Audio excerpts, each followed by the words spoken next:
dari ada sambutan dari Ketua KMAP 2021 yaitu Saudara Ahmad Wahyu Mohtar. Waktu dan layar kami persilakan ke Mas Mohtar, silakan. Oke, terima kasih Mahdi untuk kesempatannya. Sebelumnya, Assalamualaikum warahmatullahi wabarakatuh. Selamat pagi teman-teman, selamat pagi Bu Tias. Yang pertama yang saya hormati Ibu Tias Nurharyani selaku pembicara pada hari ini, dan yang saya banggakan teman-teman partisipan dari kegiatan kelas Script Suite dengan tema Kiat Sukses Skripsi Meminimalisir Revisi. Yang pertama, marilah kita panjatkan puji syukur kita kepada Tuhan Yang Maha Esa yang telah memberikan rahmat dan hidayahnya sehingga kita dapat berkumpul walaupun secara online ini untuk bersama-sama mengosongkan gelas kita untuk diisi dengan ilmu baru tentang skripsi. Tentunya yang pertama saya mewakili teman-teman dari keluarga mahasiswa administrasi publik FISIP UNS mengucapkan terima kasih kepada Ibu Tias selaku pembicara yang telah berkenan untuk hadir pada hari ini, dan kepada seluruh peserta kelas Script Suite ini yang ternyata jauh dari apa yang kami ekspektasikan, dan ternyata yang join di sini ada yang dari Manado, ada yang dari Papua, dan tersebar dari seluruh daerah di Indonesia.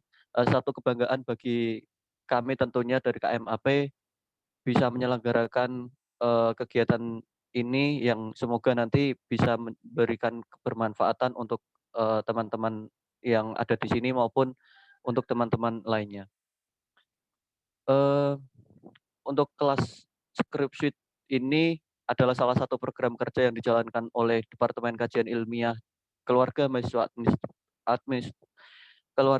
Administrasi Publik FISIP UNS sebagai bagian upaya kami untuk memberikan kebermanfaatan kepada teman-teman semua.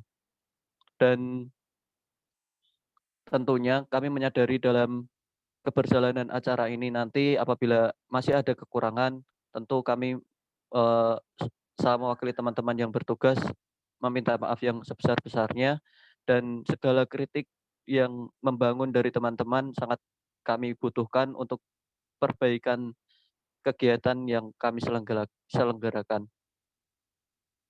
Pada tahun ini dari KMAP sendiri berusaha untuk memberikan banyak webinar-webinar untuk kebermanfaatan tentunya, dan salah satunya adalah yang di bulan depan, di bulan Juli ini kami juga akan menyelenggarakan webinar lanjutan tentang sexual harassment, yang mana mungkin nanti dari teman-teman bisa mengikuti itu juga. Untuk informasi selengkapnya terkait acara itu dan berbagai kegiatan yang akan diselenggarakan oleh teman-teman KMAP, dari teman-teman bisa mengikuti kami di Instagram KMAP_UNS. Mungkin yang dapat saya sampaikan itu eh, banyak kekurangan dalam penyampaian. Saya meminta maaf yang sebesar-besarnya. Saya akhiri. Wassalamualaikum warahmatullahi wabarakatuh. Waalaikumsalam warahmatullahi wabarakatuh. Terima kasih Saudara Mohtar telah memberikan pembukaan pada event kelas Script Suite pada hari ini.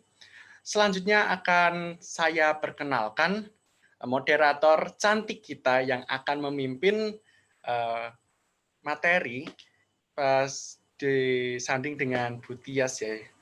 Untuk operator silakan untuk memberi share screen-nya.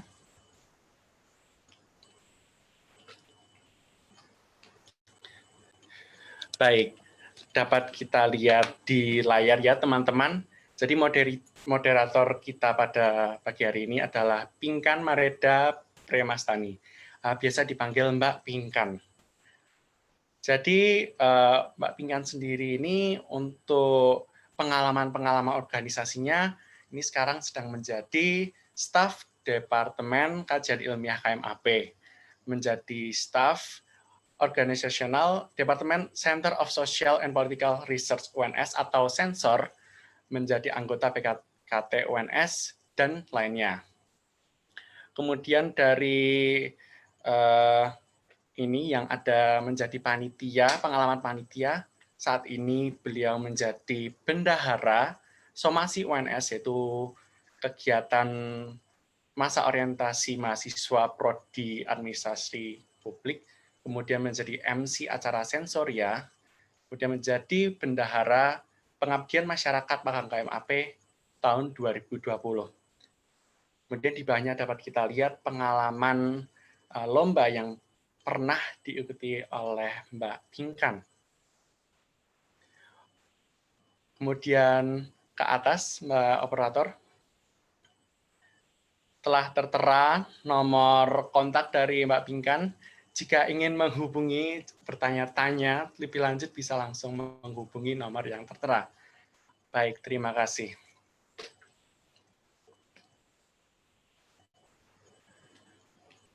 Baik, untuk Mbak Moderator, Mbak Pinkan, selamat pagi. Halo, halo. Pagi, Mas Almahdi. Jadi teman-teman, untuk acara materi sampai sesi tanya-jawab, acara akan dibawa oleh Mbak Pinkan. Mbak Pinkan, waktu dan layar saya persilakan. Baik, terima kasih kepada Mas Almahdi, selaku host terkece kita, yang telah memberikan kesempatan kepada saya untuk melanjutkan rangkaian acara pada hari ini. Assalamualaikum warahmatullahi wabarakatuh. Waalaikumsalam warahmatullahi wabarakatuh. Waalaikumsalam. Selamat pagi dan salam sejahtera untuk kita semuanya. Sebelumnya, perkenalkan saya Pinkan Mareda Premastani, selaku moderator yang akan memandu jalannya sesi materi webinar kali ini. Apa kabar teman-teman di pagi yang cerah ini? Saya harap semuanya sudah siap untuk membahas tema webinar kita yang luar biasa dan menarik sekali di dunia perkuliahan, yakni kiat sukses skripsi minimalisir revisi. Skripsi atau tugas akhir adalah karya ilmiah yang dihasilkan oleh mahasiswa bimbingan oleh dosen pembimbing dengan menggunakan kaidah dan norma penulisan karya ilmiah yang berdasarkan hasil kajian lapangan, laboratorium, pustaka, dan kajian lain yang sesuai dengan bidang keilmuannya. Skripsi sebagai persyaratan akhir untuk memperoleh gelar sarjana. Tentu setiap mahasiswa pasti akan menyusun skripsi di semester akhir. Oleh sebab itu, pembahasan ini menjadi sangat urgent dan sangat menentukan kelulusan setiap mahasiswa.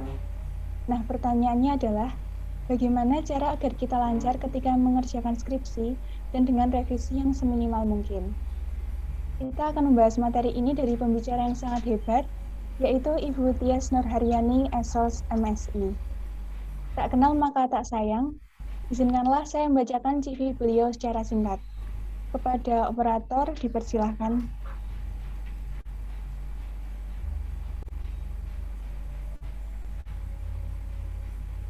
Ibu Tias Nurharyani ini merupakan dosen program studi ilmu administrasi negara Universitas 11 Maret. Beliau lahir di Karanganyar 2 Oktober 1989. Dapat dilihat mata kuliah yang beliau ampu, ada keuangan negara, total quality management, teori sosial politik, dan masih banyak lagi. Beliau menempuh pendidikan S1 dan S2 di Universitas 11 Maret dengan program studi yang sama, yakni Administrasi Negara. Skripsi S1 beliau berjudul Evaluasi Gerakan Sayang Ibu, Kajian Terhadap Pemenuhan Kebutuhan Gender dalam Gerakan Sayang Ibu di Kecamatan Banjarsari, Surakarta. Sedangkan skripsi S2 beliau berjudul Analisis Gender dalam Program Penanggulangan HIV/AIDS, Kajian Evaluasi Terhadap Pemenuhan Kebutuhan Gender pada Kelompok Ibu Rumah Tangga di Kota Surakarta. Pengalaman beliau sangat banyak sekali.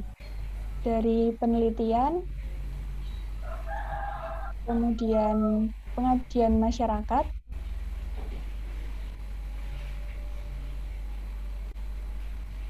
publikasi artikel ilmiah,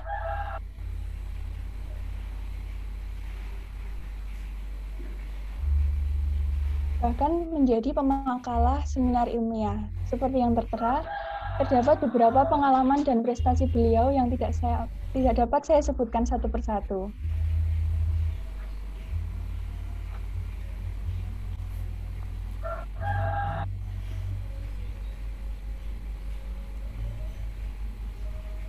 Ibu Tias Nurharyani pernah memperoleh HKI atau Hak Kekayaan Intelektual di tahun 2016. Selain itu, beliau mempunyai pengalaman merumuskan kebijakan publik dan juga mengelola beberapa jurnal ilmiah.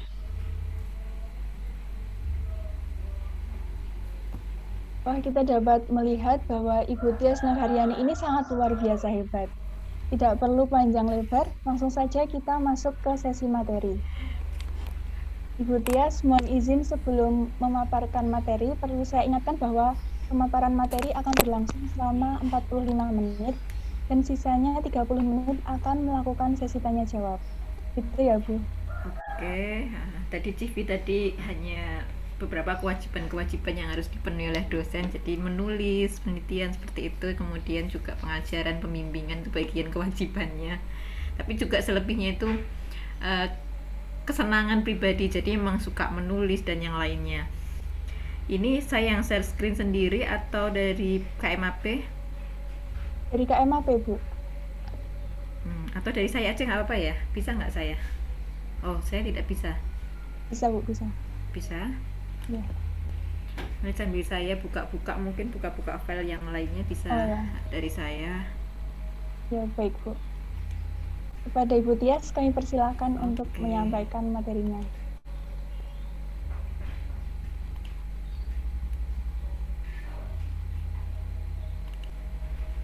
Oke, sudah muncul.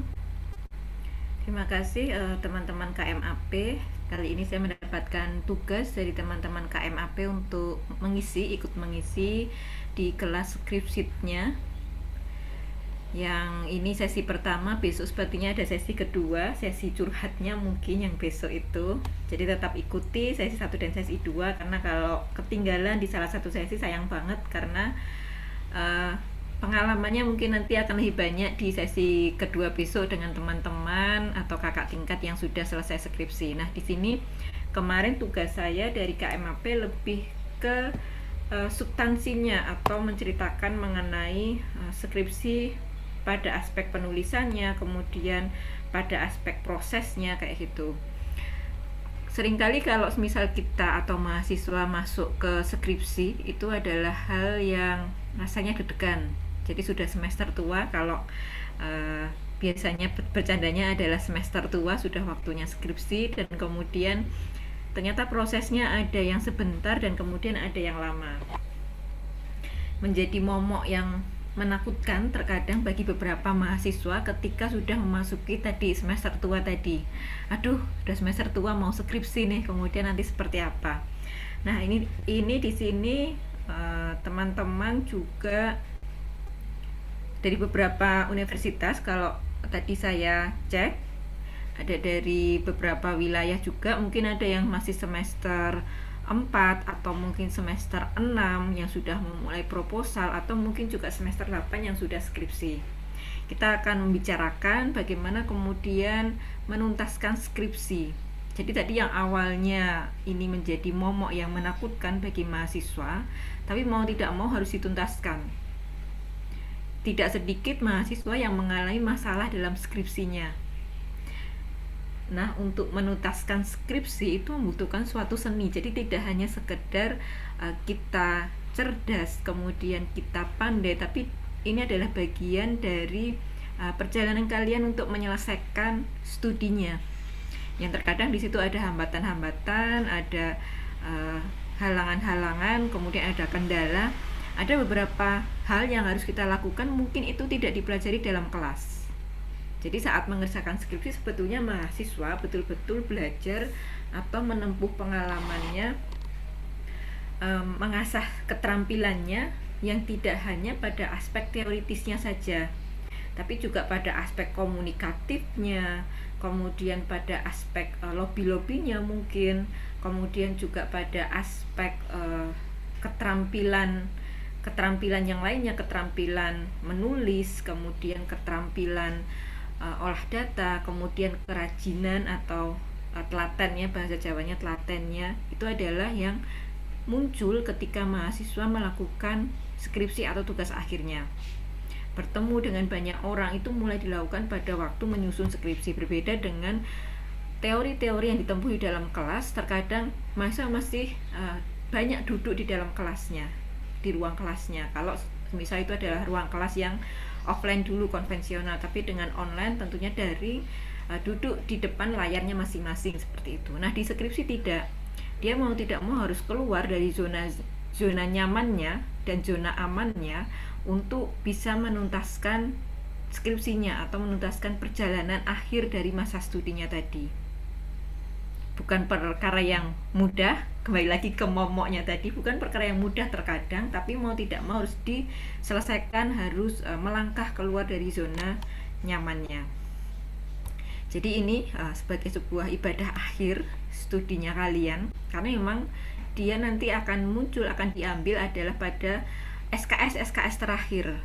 Mungkin di semester 6 ada yang sudah bisa mengambil, tapi biasanya semester 7 mulai mengambil, dan kemudian seterusnya sampai dengan dia bisa menyelesaikan skripsinya itu. Dan kemudian sebagai bagian perjalanan studi, perjalanan akhir di masa studi, tentu kita tidak bisa membandingkan antara satu mahasiswa dengan mahasiswa lain. Jadi saat ini ibadah akhir studi mahasiswa, jangan melihat atau jangan mencoba untuk membandingkan diri kalian masing-masing dengan teman yang lainnya. Pembanding sebagai motivasi, pembanding sebagai inspirasi boleh. Katakanlah, wah si A ternyata cepat sekali ya studinya atau skripsinya. Menjadi motivator bagi kalian, menjadi motivasi, oh saya juga harus segera menyelesaikan. Oke.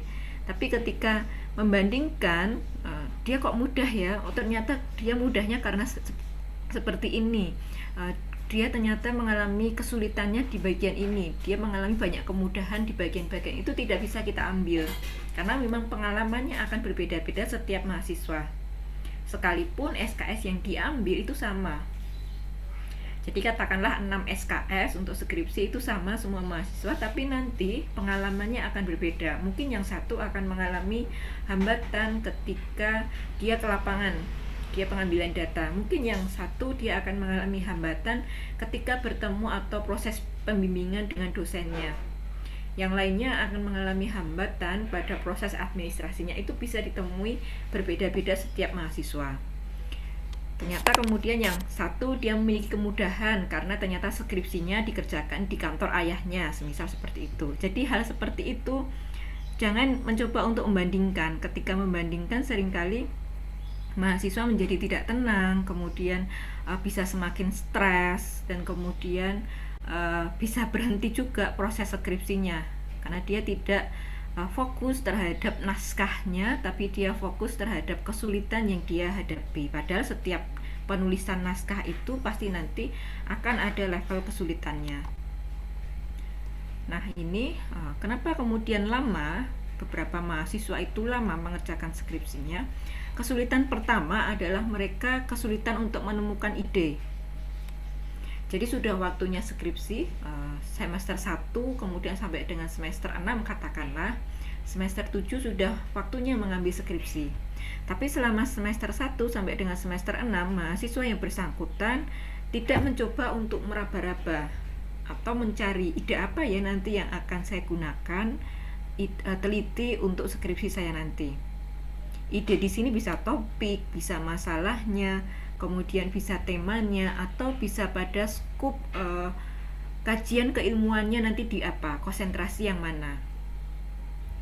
Jadi di awal ketika tidak dipersiapkan, katakanlah kupu-kupu kuliah pulang, kalau dulu ya kuliah pulang, mungkin kalau sekarang kuliah rebahan seperti itu, dan tidak cut in, tidak nyantol dengan kemudian topik yang muncul dalam pembahasan perkuliahan, mungkin ini bisa menjadi kesulitan yang akan muncul nanti. Idenya apa? Dan kemudian setelah dia mengalami kesulitan untuk menemukan ide, dia menunda memulai.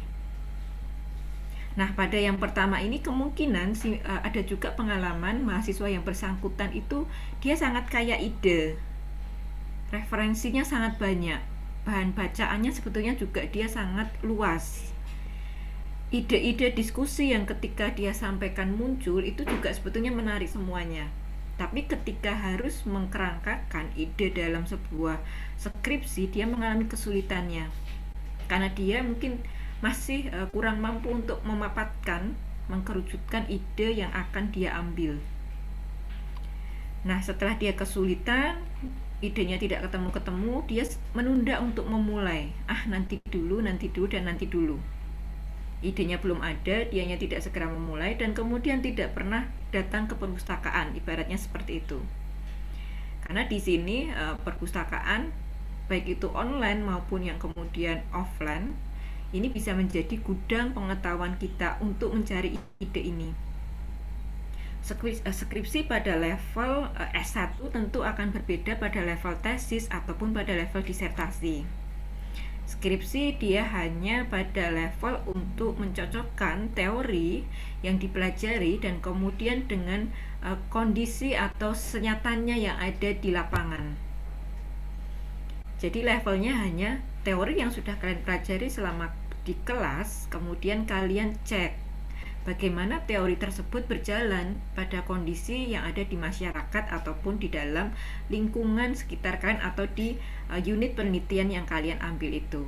Jadi sebetulnya pada level itu. Nah, kalau yang bersangkutan atau mahasiswa ini tidak pernah datang ke perpustakaan online, kemudian selancar di Google, katakanlah seperti itu, atau mungkin perpustakaan offline, nah idenya ini nanti tidak akan muncul-muncul. Dia akan terus kekeringan idenya kering, tidak muncul. Dan yang pertama biasanya dibutuhkan untuk sebuah skripsi di sini adalah ide dan kemudian judul. Judul akan berkaitan dengan ide dan kemudian akan berkaitan dengan konsepnya. Nah, dari tiga hal ini, kemudian dia terputus komunikasi, terutama dengan teman-temannya. Maka untuk teman-teman di sini yang sekarang semester 6 ataupun semester 4 dan 4, 2 atau mungkin semester 8 mungkin ya, tetap jalin komunikasi silaturahmi dengan teman-teman kalian. Jadi jangan sampai terputus komunikasi dengan teman kelas ataupun mungkin teman sepermainan di dalam perkuliahan, khususnya di dalam satu prodi yang sama. Ketika terputus komunikasi, maka dia hilang dari lingkungan pertemanan. Jadi dia tidak tahu kabar temannya juga tidak tahu kabar dia. Kemudian yang pada akhirnya adalah terputus dari iklim akademik. Dia nggak ngerti lagi di kampus itu seperti apa, teman-temannya sedang apa, kemudian teman-temannya sedang sibuk apa dalam proses tadi ibadah akhir, dalam masa studinya tadi, perjalanan akhir itu sedang apa, dia tidak tahu karena dia sudah tidak lagi kontak dengan teman-temannya. Seringkali ini juga menjadi kesulitan tersendiri bagi beberapa mahasiswa yang memang untuk sosialisasi dengan lingkungan kelasnya atau lingkungan teman-teman perkuliahannya, dia ada kesulitan di situ. Jadi sejak awal memang secara komunikasinya, pertemanannya memang tidak begitu banyak. Ketika sudah selesai teori di kelas dan kemudian masuk ke skripsi itu sudah sangat bisa individual, dalam artian dia tugas yang dikerjakan oleh satu mahasiswa masing-masing, bukan lagi tugas kelompok, bukan lagi beban kelompok, tapi adalah beban setiap mahasiswa yang judulnya berbeda-beda, penelitiannya berbeda-beda. Nah, maka ketika dia kesulitan ide, tidak segera dimulai, tidak mencari ide, kemudian terputus komunikasi, terputus iklim akademik, biasanya dia akan berhenti di sini. Lama sekali mungkin berhentinya. Kalau tidak dicari, tidak muncul. Nah, itu yang menjadi masalah pertama bagi mahasiswa. Masalah yang berikutnya adalah dia sudah memulai, semua ini sudah teratasi, atau dia tidak menemukan masalah di sini, tapi dia menemukan masalah di sini. Kebuntuan saat menulis. Jadi dia sudah menulis skripsi, sudah sampai bab 1, bab 2, bab 3, kemudian di suatu bab, di bab tertentu dia mengalami kebuntuan, saya mau nulis apa lagi ya, atau saya mau memulai halaman ini dengan paragraf apa ya. Itu bisa terjadi. Ketika dia mengalami kebuntuan, dia takut untuk memulai kembali. Jadi dia takut untuk menghubungi dosennya, dia takut untuk berkonsultasi, ataupun dia sungkan untuk bertanya kepada temannya yang lain. Nah, ini menjadi masalah. Maka biasanya ketika dia mengalami kebuntuan, dia mengalami takut untuk memulai kembali, skripsinya juga akan berhenti di situ. Kalau tidak dicari, tidak muncul.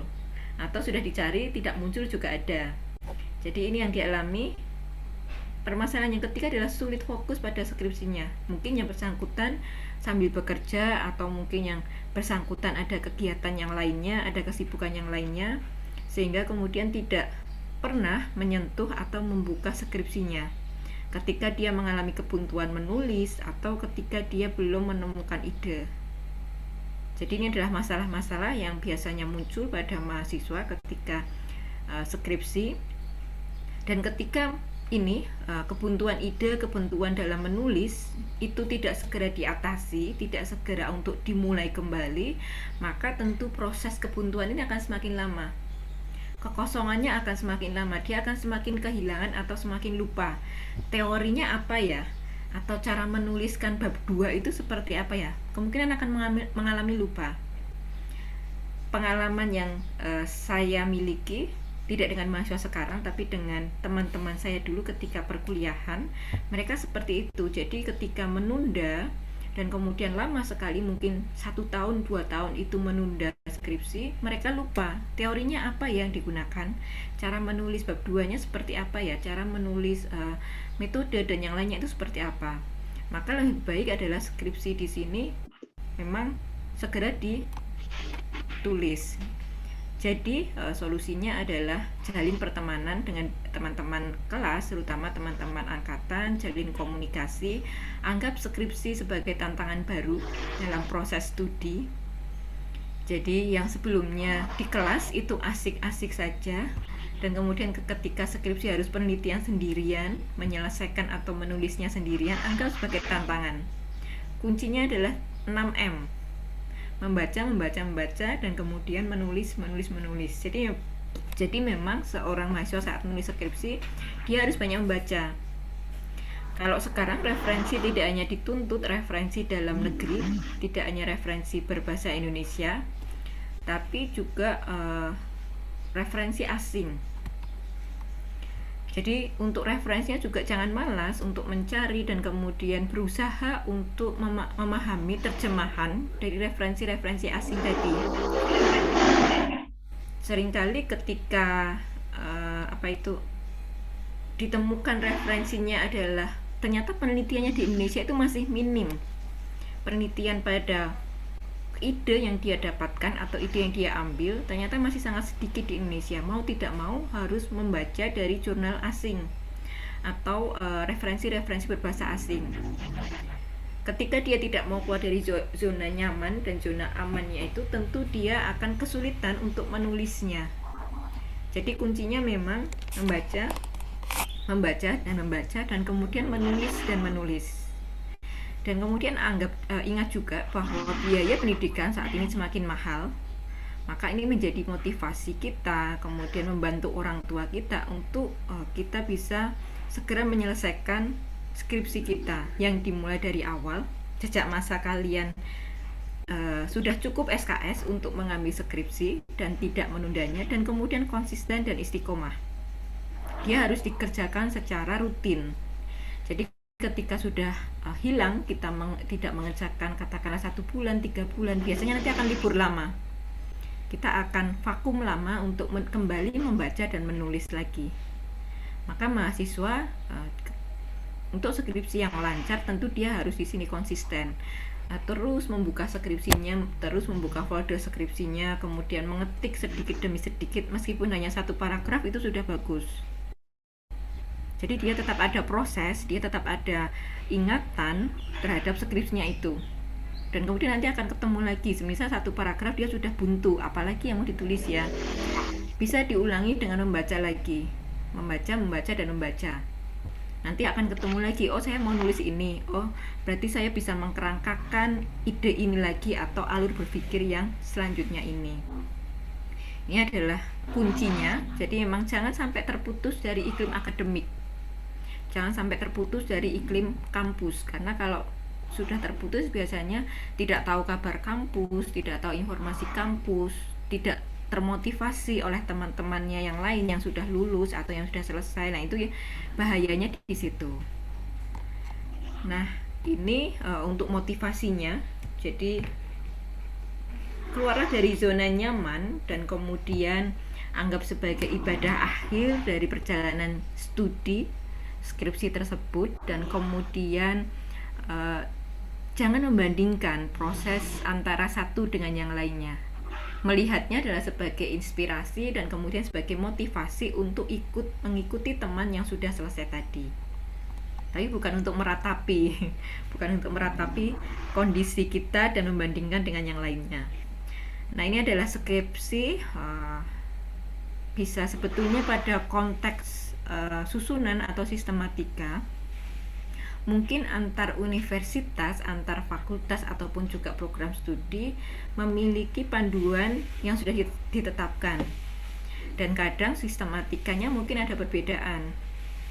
Tidak semuanya sama persis seperti ini, tapi menyesuaikan dengan panduan mereka. Ada halaman muka dan kemudian ada halaman inti dan kemudian lampiran. Itu kalau itu pakemnya seperti itu, cuma susunan sistematikanya yang mungkin berbeda-beda. Yang di halaman inti ini ada pendahuluan. Pendahuluan di sini berisi latar belakang, kemudian rumusan masalah, tujuan, manfaat, kemudian ada tinjauan pustaka. Di tinjauan pustaka biasanya berisi penelitian terdahulu, kemudian konsep atau definisi atau mungkin variabel, definisi-definisi dari variabel. Nanti akan saya jelaskan lagi terkait dengan konsep-konsep yang ditulis dalam tinjauan pustaka. Dan kemudian kerangka berpikir. Nah, yang sulit, dua bagian ini sulit. Yang terkadang membuat lama juga adalah di sini, pendahuluan. Karena pendahuluan di sini kita atau mahasiswa dengan dosen pembimbing tentunya, dia harus bisa mengkerangkakan penelitiannya apa. Dan kemudian urgensi dari penelitian ini apa? Ada masalah atau ada sesuatu dari penelitian ini atau enggak? Atau dari yang diteliti tadi ada sesuatunya atau tidak? Sehingga akan muncul banyak pertanyaan ketika proses pembimbingan dalam menyusun latar belakang tersebut.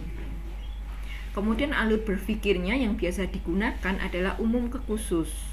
Namun ketika menyusun latar belakang umum ke khusus, biasanya kesulitannya adalah ketika menuliskan pada bagian umumnya. Jadi latar belakang,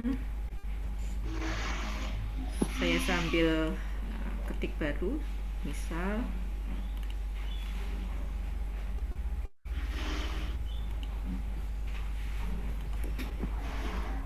di latar belakang kita menggunakannya biasanya adalah cara berpikir umum ke khusus.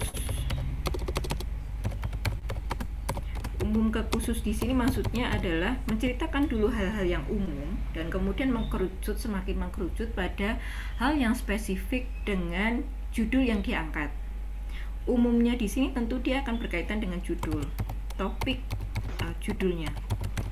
Namun tidak perlu terlalu melebar sebetulnya. Banyak mahasiswa yang masih menuliskan pada konteks umumnya ini, umum latar belakang ini dia melebar. Misal dia cerita mengenai kemiskinan. Mahasiswa kemudian menjadi terjebak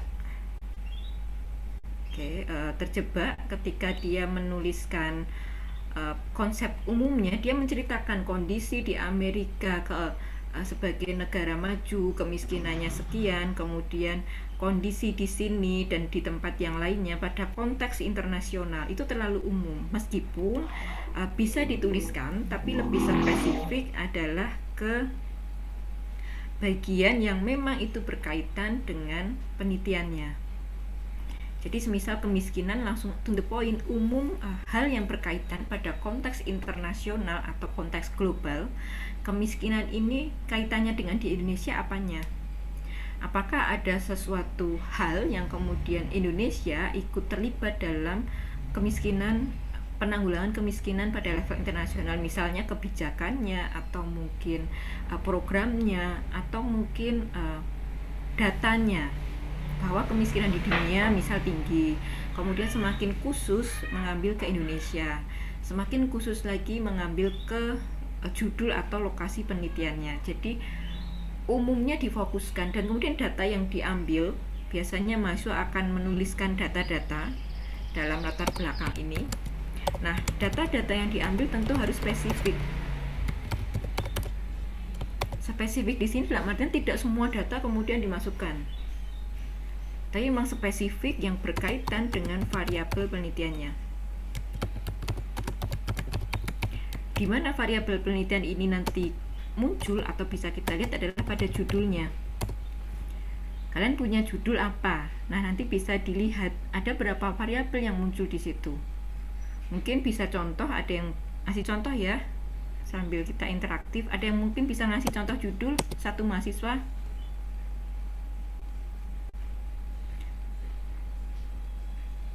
Mohtar mungkin, atau Umi skripsimu apa Umi judulnya? Ya Bu, Skripsinya Umi judulnya apa, proposalnya? kalau saya ambilnya implementasi model pentahelix untuk mewujudkan community based tourism. Mewujudkan Community based tourism, CBT Bu. Oke. Nah, di sini ada judul seperti ini. Misal di sini ada implementasi, kemudian model pentahelix, kemudian mewujudkan CBT. Di mananya mungkin ada lanjutannya nggak Umi? Apa cuma seperti ini? Ada Bu. Di Dewi Glagah, Desa Wisata Glagah, Kulon Progo, Daerah Istimewa Yogyakarta. Di Desa Wisata Glagah gitu aja ya? Iya. Nah, ketika membicarakan mengenai data, tentu dia diambil atau yang berkaitan dengan variabel penelitiannya. Variabelnya tentu di sini ada cerita mengenai desa wisata.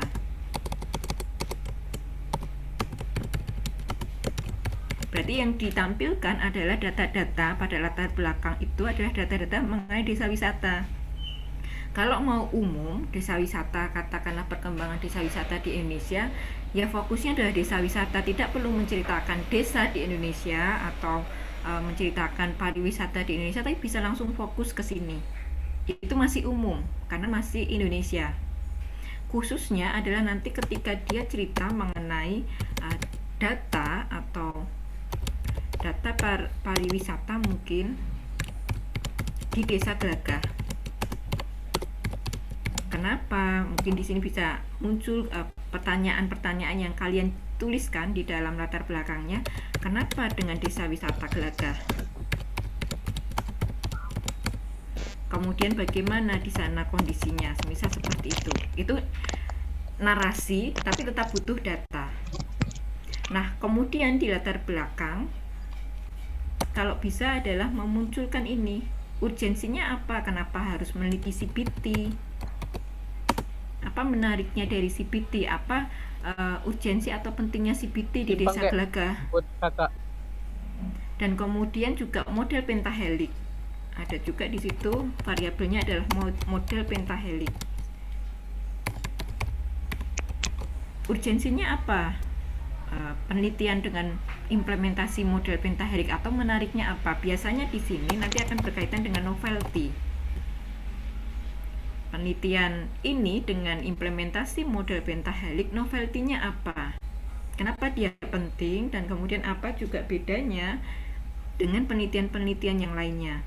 Novelty tidak hanya muncul di sini, mungkin di sini juga bisa muncul novelty-nya.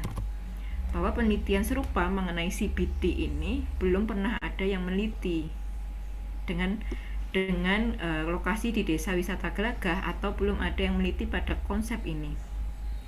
Jadi perlu kita lihat pada judul ini, dia akan melahirkan atau memunculkan variabel-variabel yang kita gunakan di dalam penelitian.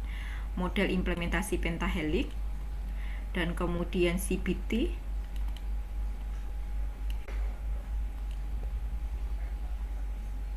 dan kemudian desa wisata, dan kemudian gelagah.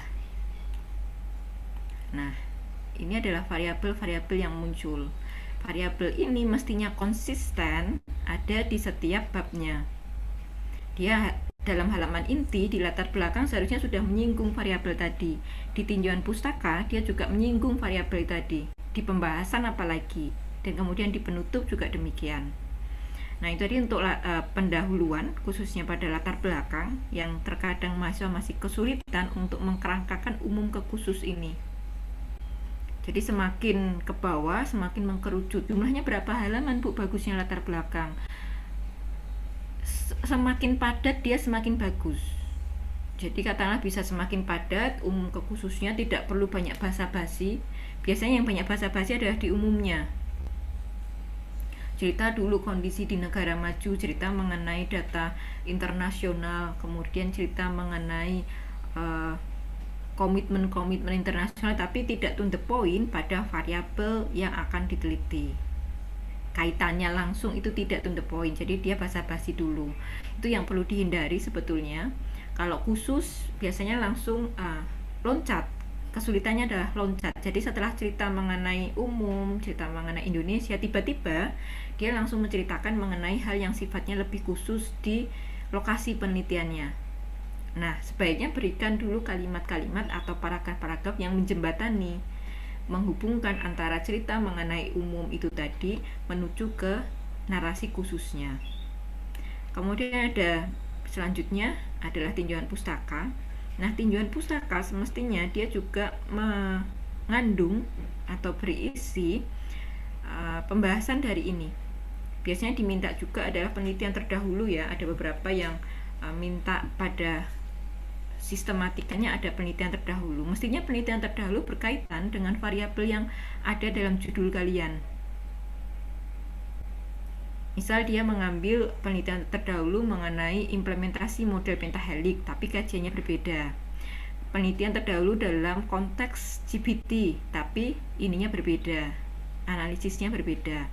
Penelitian yang sama di desa wisata Gelagah, tapi kemudian konsep analisisnya berbeda, itu boleh yang diambil dalam penelitian terdahulu. Atau bisa juga sebetulnya penelitian seperti ini sudah ada orang lain yang mengambil pada penelitian terdahulu, hampir sama atau sama plek, atau mungkin ketika kemarin saya menulis mengenai komunikasi politik Gibran, ternyata sudah ada yang menulisnya sama plek pada komunikasi politik Gibran pada masa kampanye, tapi ternyata setelah saya baca bedanya adalah dia menggunakan teori sosiologi, sedangkan saya pada konteksnya adalah kajian politik atau administrasi publiknya juga. Hal yang seperti itu ketika menemui penelitian terdahulu yang sama bukan berarti kita harus menutupi, kemudian skip, tidak menampilkan penelitian yang sama tersebut, tidak begitu, tapi penelitian yang sama tersebut bisa kita tampilkan bahwa penelitian seperti ini sudah ada atau sudah dilakukan oleh yang lainnya. Namun pada konteks penelitiannya saya menggunakan atau saya mengkaji dari sisi mananya yang berbeda. Nah, novelty-nya di situ. Jadi novelty itu adalah perbedaan penelitian, posisi penelitian kalian dengan penelitian yang sudah ada. Kosongnya di mana sih? Oh, ternyata sama-sama komunikasi politik Gibran, dia sosiologi, saya akan di aspek politiknya. Saya tidak menggunakan teori sosiologi, tapi saya gunakan teori komunikasi, misal seperti itu. Itu sudah masuk dalam novelty-nya. Sekalipun sudah ada penelitian sejenis pada lokus dan fokus yang sama. Fokus itu adalah analisisnya apa, lokusnya adalah ini, penelitiannya di mana atau lokasi penelitiannya di mana. Nah, itu kemudian di tinjauan pustaka dia memuat seperti ini. Selain penelitian terdahulu, dia kemudian akan memuat definisi-definisi dari variabel-variabel ini.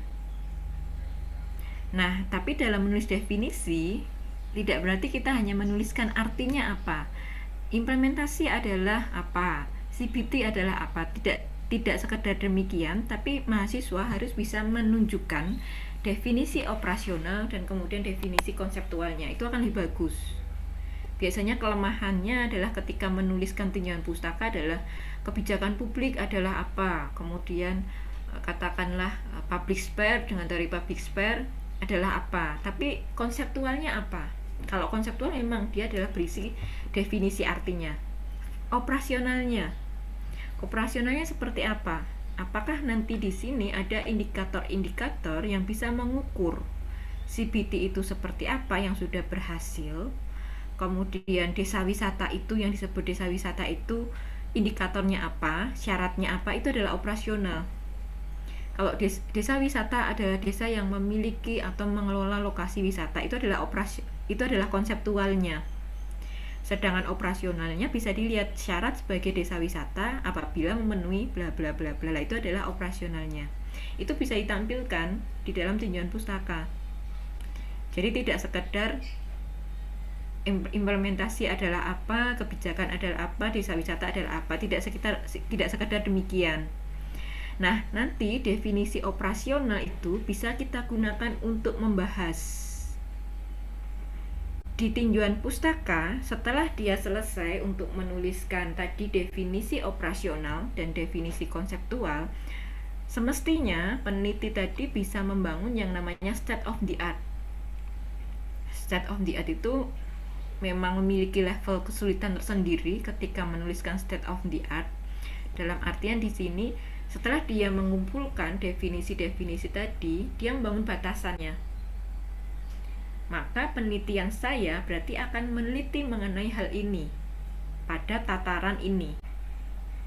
Ininya tadi dilihat pada definisi-definisi yang sudah dia temukan dan dia sudah susun tadi.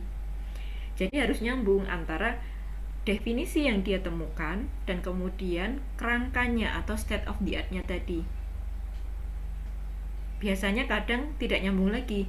Yang diteliti di sini apa, kemudian indikatornya muncul sendiri tiba-tiba di bawah. Itu harus dihindari. Berarti dia sebetulnya belum menemukan atau belum membangun definisi operasional dan definisi konseptualnya secara baik.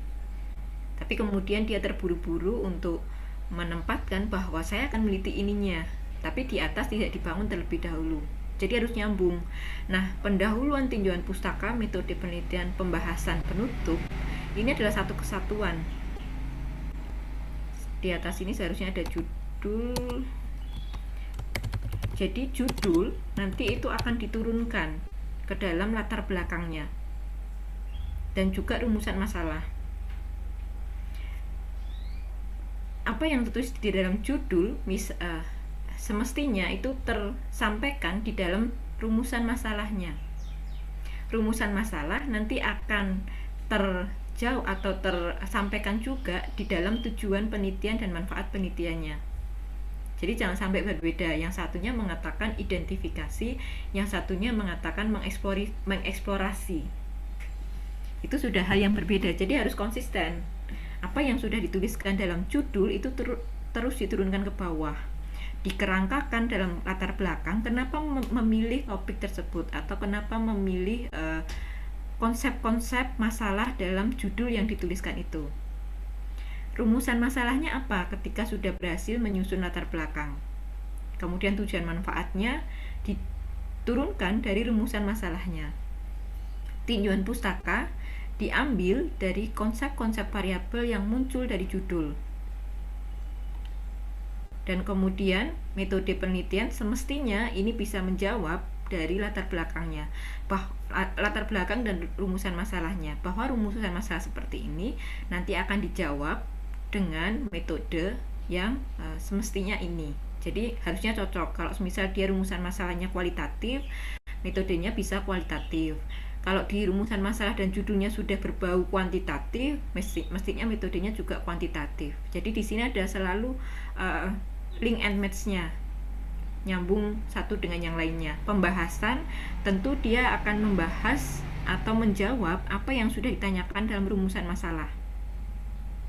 tinjauan pustaka, kerangka berpikirnya, dia akan menjawab, merangkum, atau menyusun state of the art tadi dari yang sudah dimunculkan di latar belakang penelitiannya apa, rumusan masalahnya itu apa, teorinya apa.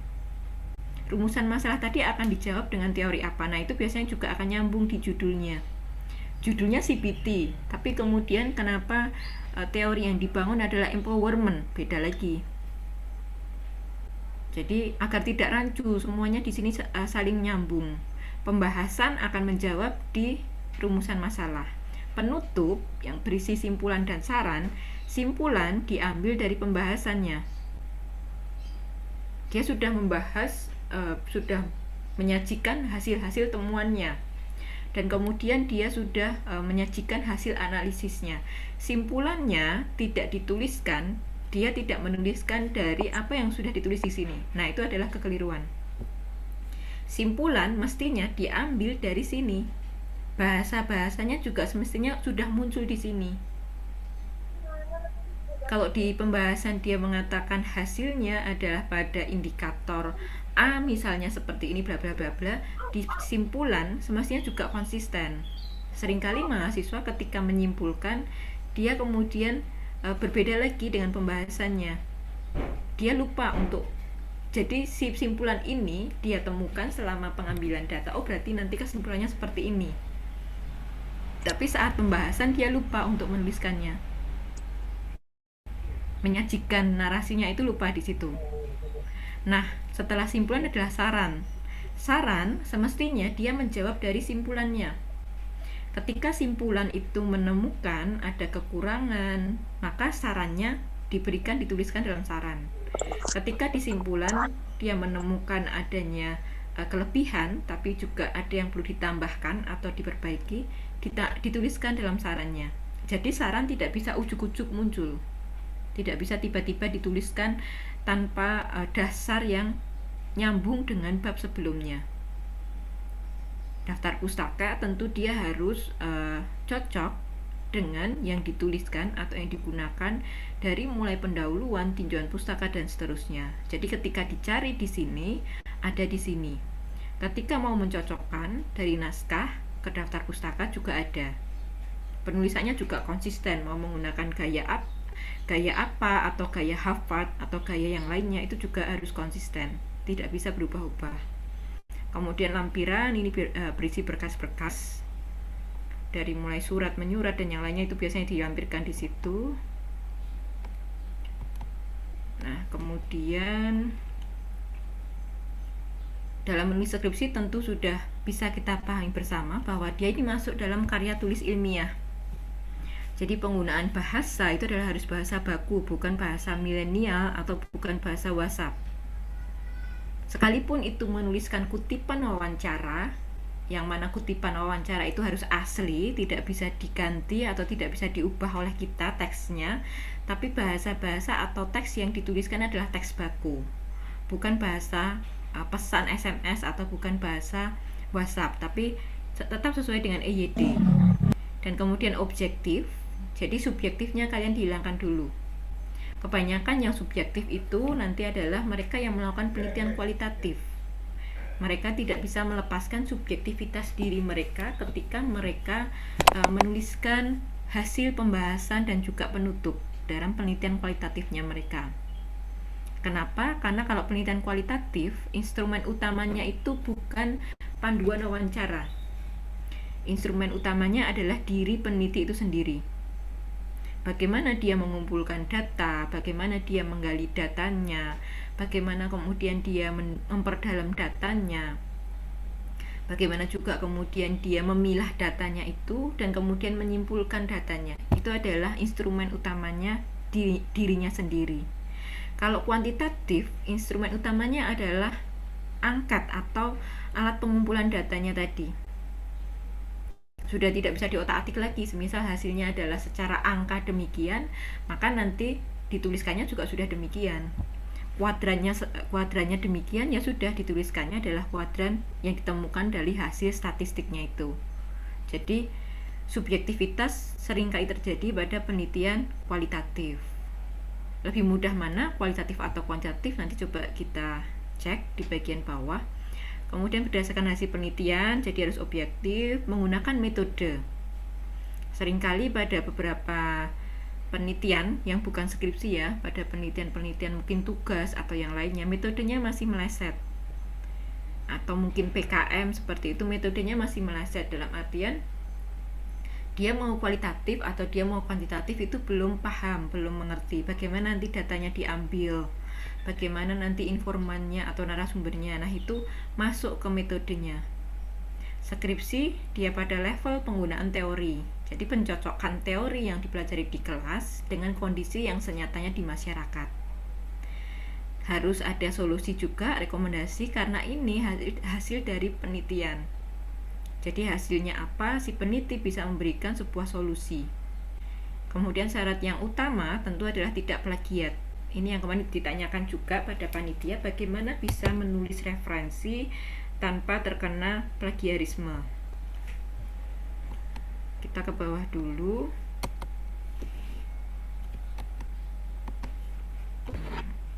Oke. Topik skripsi. Nah, seringkali tadi ketika mahasiswa kesulitan untuk menemukan idenya, bagaimana kemudian mencari topik skripsi? Cari topik yang paling dekat dengan kalian. Misal kalian selama ini membahas mengenai suka, tertarik, atau sering diajak dosennya membahas mengenai topik-topik kemiskinan. Nah, itu bisa dilanjutkan dalam skripsi, dalam artian kalian sudah memiliki pengetahuan-pengetahuan awal pada topik yang sering kalian garap tersebut. Referensi, bacaan-bacaan sudah pernah kalian baca sebelumnya, jadi tidak lagi kesulitan. Itu lebih mudah. Bisa juga adalah mencari pada topik yang disuka. Oh, saya suka pada topik gender, maka nanti kemudahan referensi apa yang saya gunakan, referensi yang perlu saya cari, itu sudah ada pengetahuannya. Oh, saya harus mencari bukunya si ini. Oh, tokohnya gender itu adalah si ini, saya cari bukunya si ini. Karena dia sudah banyak bermain di sini, topik yang dia suka tadi, topik favoritnya tadi. Bisa juga ketika dia tidak punya kedua ini, dia mencari topik pada masalah yang sering dibahas oleh publik. Semisal sekarang COVID, bisa juga diangkat menjadi sebuah skripsi. Bisa juga pada masalah HIV/AIDS, misalnya ketika itu sering dibahas oleh publik atau kalian sering mendengar topik-topik tersebut, itu bisa kalian angkat. Kemudian bisa juga dari teori atau konsep yang digunakan. Oh, saya pernah mendengar mengenai konsep seperti tadi Mbak Umi adalah CBT. Maka CBT-nya ini mau saya teliti di mana ya, atau CBT-nya mau saya teliti di apa ya? Itu adalah pada tataran teori konsepnya ini. Jadi wawasan mengenai konsep-konsep keilmuan pada bidang kalian masing-masing itu perlu. Misal dulu di kelas mempelajari mengenai manajemen pelayanan publik, ada konsep apa di situ? Oh, kemudian indeks kepuasan, atau mungkin ada SWOT-nya atau manajemen strategis. Nah, itu bisa dikembangkan dalam sebuah judul skripsinya nanti. Atau bisa juga mencari topik dari mata kuliah yang diminati. Tentu ketika kita minat, perhatian kita akan lebih dibandingkan dengan mata kuliah yang lainnya. Nah, coba dicari konsep-konsep yang muncul di situ atau masalah-masalah yang muncul di mata kuliah, pembahasan mata kuliah tersebut. Ketika ini semua gagal, kalian tidak punya ini, cari informasi sebanyak-banyaknya. Coba cari masalah yang sering dibahas publik, misalnya dari koran, misalnya dari internet atau dari portal online, itu bisa juga. Kemudian bisa juga dari masalah-masalah jurnal yang dibahas dalam jurnal, semisal jurnal di administrasi publik atau di topik apa, dia banyak membahas mengenai apanya, itu bisa juga.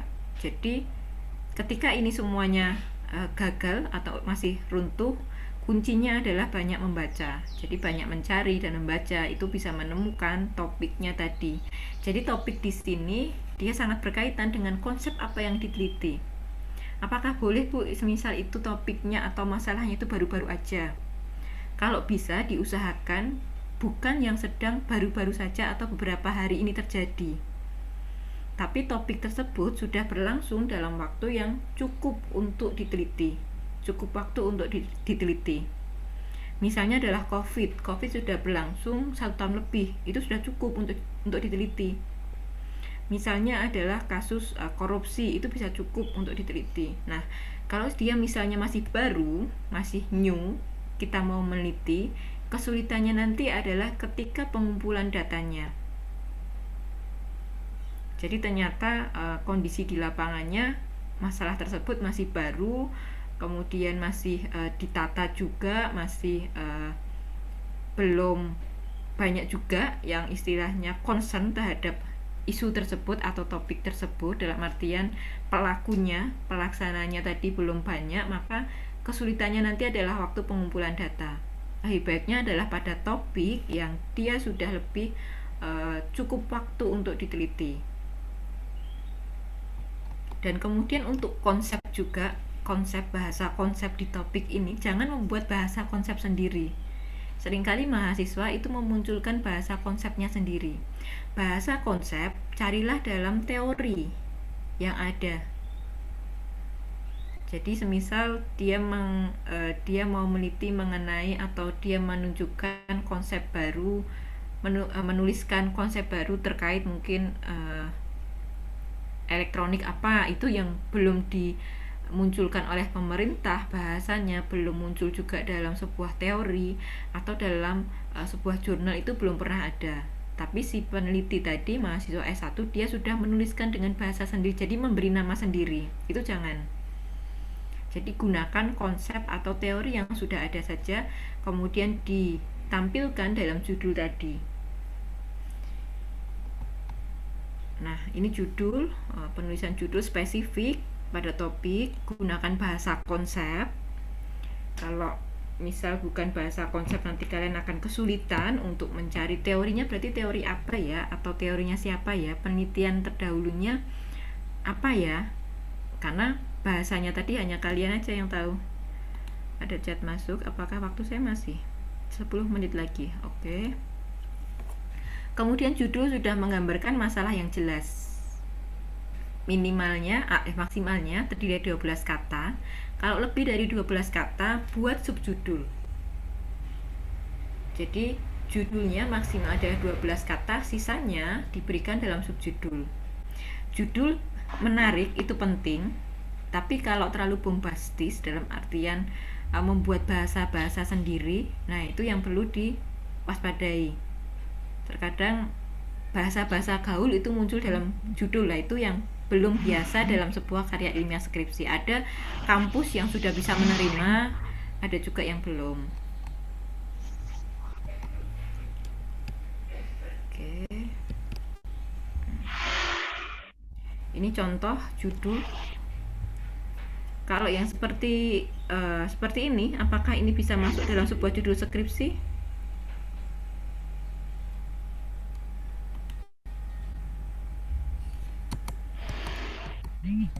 Oke, sampai yang di sini. Apakah ini bisa masuk menjadi sebuah judul skripsi? Boleh open mic, siapa mungkin? Atau yang pertama ini? Antara yang pertama dengan yang keempat, mana yang lebih cocok untuk menjadi judul skripsi? Yang pertama, Bu. Oke, yang pertama. Kalau yang ini dia lebih cocok untuk menjadi judul buku, judul karya populer, misal seperti itu. Yang ini juga judul karya ilmiah skripsi. Kemudian judul skripsi dengan judul jurnal terkadang itu juga perlu dibedakan. Judul skripsi biasanya dia akan lebih lebar dan kemudian lebih kaku. Beberapa kampus masih demikian, sedangkan judul untuk publikasi jurnal dia akan lebih populer bahasanya. Jadi dia akan lebih bisa tidak kaku seperti ini, tapi bisa istilahnya bisa diambil sudutnya mana yang akan dituliskan dalam jurnal agar dia menarik, agar dia bisa publikasi. Karena kalau publikasi dia lebih ke mainnya adalah ke bagaimana agar naskah itu lolos, agar naskah itu menarik untuk dibaca oleh pembaca yang lebih luas. Sedangkan skripsi dia lebih sebagai karya ilmiah yang sifatnya memang hasil penelitian atau laporan penelitian secara full. Nah, ini tadi latar belakang mengapa penelitian dilakukan, kemudian masalahnya apa, kemudian apa yang akan dilakukan, urgensinya apa, kemudian data-datanya juga apa, seperti apa. Di tinjauan pustaka, usahakan yang terbaru dari jurnal ilmiah, biasanya dicari atau diminta jurnal ilmiah sekarang. Kemudian gunakan buku, kalau misal itu buku adalah dari penulis aslinya, jadi tidak mengutip kutipannya orang lain lagi. Buku ini, tulisan ini dikutip dari pendapatnya Haryani dalam bukunya Mahdi, semisal seperti itu hindari. Jadi cari langsung sumbernya atau penulis pertamanya tadi, baik dari jurnal maupun dari buku. Kemudian menunjukkan teori analisis yang digunakan, variabel-variabelnya tadi. Kemudian menunjukkan definisi operasional dan konseptual, dan kemudian membangun state of the art-nya tadi. Semuanya yang ditulis dalam tinjauan pustaka harus cocok dengan daftar pustakanya. Metode, ini metode saya bahas dulu ke jenisnya adalah jenis penelitian itu bisa kualitatif atau kuantitatif. Kalau metode penelitian kita membicarakan dari lokasinya, sumber datanya apa, dan kemudian pengumpulan datanya itu seperti apa, dan kemudian tahap pengumpulan datanya juga seperti apa, itu metode. Sedangkan jenis penelitiannya bisa dibedakan kualitatif dan kuantitatif. Jenis datanya juga demikian, bahwa datanya ini nanti menggunakan data kualitatif atau data kuantitatif atau keduanya. Itu yang perlu dicek. Mungkin ini nanti lebih banyak ke diskusi aja yang jenis penelitian dan metode penelitian. Kalau sekarang untuk metode sudah sangat banyak. Kalian bisa juga menggunakan digital analisis, baik kualitatif maupun kuantitatif. Pengambilan data yang sifatnya langsung dengan informan, dengan narasumber, itu sekarang banyak dikembangkan dengan atau banyak digunakan juga metode-metode analisis digital. Itu yang perlu mahasiswa sekarang kuasai, bagaimana mengolah data kualitatif secara digital, bagaimana mengolah data kuantitatif dari sosial media secara digital, kemudian menampilkan grafiknya atau diagramnya, kemudian menampilkan coding dalam penelitian kualitatif. Nah, itu sesuaikan aja dengan kapasitas kalian. Jangan sampai kemudian belum menguasai tapi sudah mengambilnya, atau mengambilnya tapi belum menguasai, namun selanjutnya nanti mau mempelajarinya, itu beda lagi. Sudah belum tahu mengambilnya, selanjutnya bingung dan tidak mempelajarinya. Nah, itu nanti akan mempengaruhi ke proses penulisannya juga. Kemudian waktunya terus berjalan. Hasil dan pembahasan tentu tadi konsisten dengan rumusan masalahnya. Simpulan juga demikian, konsisten dengan apa yang ditulis dalam pembahasannya. Nah, untuk referensi gunakanlah Mendeley. Ini sekarang sudah banyak mahasiswa yang menggunakannya. Jadi untuk referensi daftar pustaka, agar tidak tercecer, agar tidak terlupa, agar gaya penulisannya konsisten, menggunakan gaya yang mana, gunakanlah Mendeley. Dan kemudian bagaimana agar tidak terkena plagiarisme, bagaimana cara melakukan parafrase. Ketika mendapatkan sumber referensi, jangan langsung di copy paste semuanya. Ketika di copy paste plug, disalin, dimasukkan ke dalam naskah, nanti dicek oleh Turnitin, maka nanti tingkat Turnitinnya akan besar. Ada baiknya adalah apa yang mau kalian salin tadi, kalian tulis dengan bahasa kalian sendiri. Misal tadi kebijakan publik menurut William and Dunn, dari bukunya ini atau dari jurnal ini, itu bisa kalian olah dengan kalimat kalian sendiri tanpa mengubah isinya. Itu adalah parafrase. Data juga demikian, data yang didapatkan dari internet bisa diparafrase terlebih dahulu. Jadi ditulis ulang, disampaikan dengan bahasa peneliti itu sendiri tanpa mengubah aslinya. Dan yang terakhir, ini bahwa skripsi itu tidak sekedar diri Anda sendiri, tapi ada beberapa faktor di dalamnya. Ada faktor dosen, kemudian ada faktor birokrasi juga, dan kemudian ada faktor narasumbernya. Mahasiswanya rajin, kemungkinan dosennya tengah sangat sibuk sekali, sehingga tidak bisa segera untuk melayani bimbingan. Kemudian mahasiswanya rajin ke lapangan, tapi ternyata narasumbernya sulit untuk didapatkan. Itu mempengaruhi juga ke prosesnya. Dia rajin bolak-balik ke administrasi, tapi ternyata ketika mengurus administrasi di pingpong. Nah, itu juga mempengaruhi juga. Maka tidak bisa dilihat bahwa skripsi itu sekedar kalian saja yang berproses, tapi ada pihak-pihak yang lainnya yang ikut berproses. Dan di sini adalah kalian perlu menjalin tadi public speaking, komunikasi dengan para pihak-pihak ini. Itu sepertinya waktu saya sudah habis. Oke. Skripsi yang baik adalah skripsi yang selesai. Jadi jangan terlalu khawatir atau terlalu takut dengan skripsi. Yang penting adalah skripsi Anda selesai. Apapun hasil yang Anda sudah lakukan atau sudah kalian proses.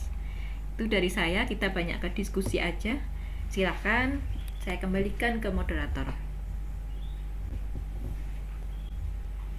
Terima kasih Ibu Tias atas paparan materinya. Semakin menambah pengetahuan kita semua mengenai dunia perskripsian.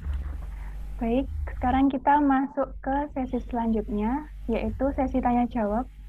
Berlangsung kurang lebih selama 20 menit sampai nanti pukul 10.50 WIB. Sesi tanya jawab dibuka untuk 2 termin dengan 1 termin untuk 2 penanya. Bagi para peserta yang sudah menahan rasa ingin tahunya dari tadi, boleh sekali bertanya dengan terlebih dahulu menuliskan nama, _instansi, _pertanyaan di kolom chat.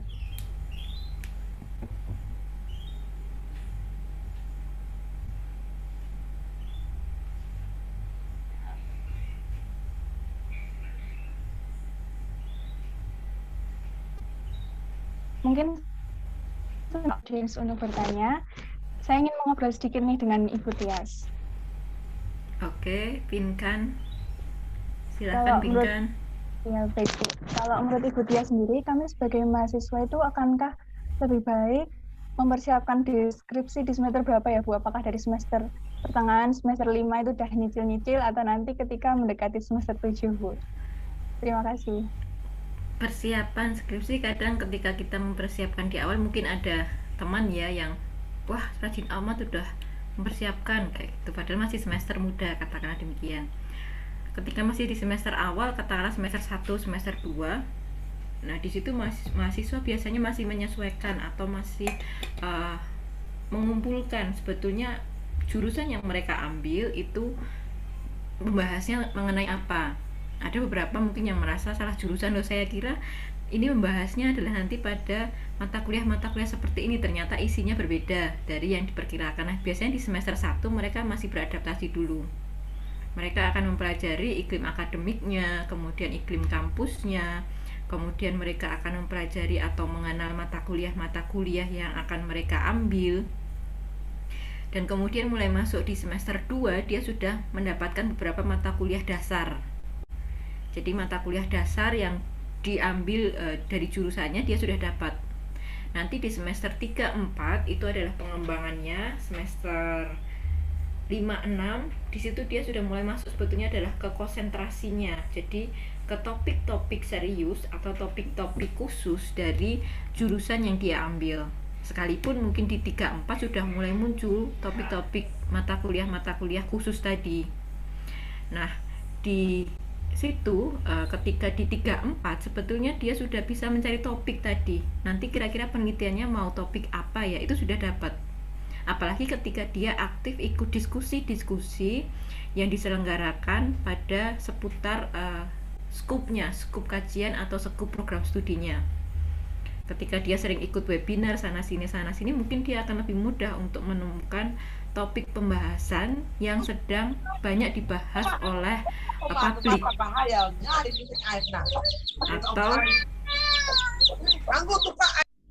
atau ketika dia sudah sering ikut diskusi umum baik di kampusnya atau di luar kampusnya tadi, dia akan menemukan oh ternyata pembahasan di lingkungan saya, lingkungan akademik saya adalah pada topik ini, itu dia lebih mudah menemukan. Di semester 3-4 metode penelitian itu masih belum banyak dipelajari, kekurangannya di situ.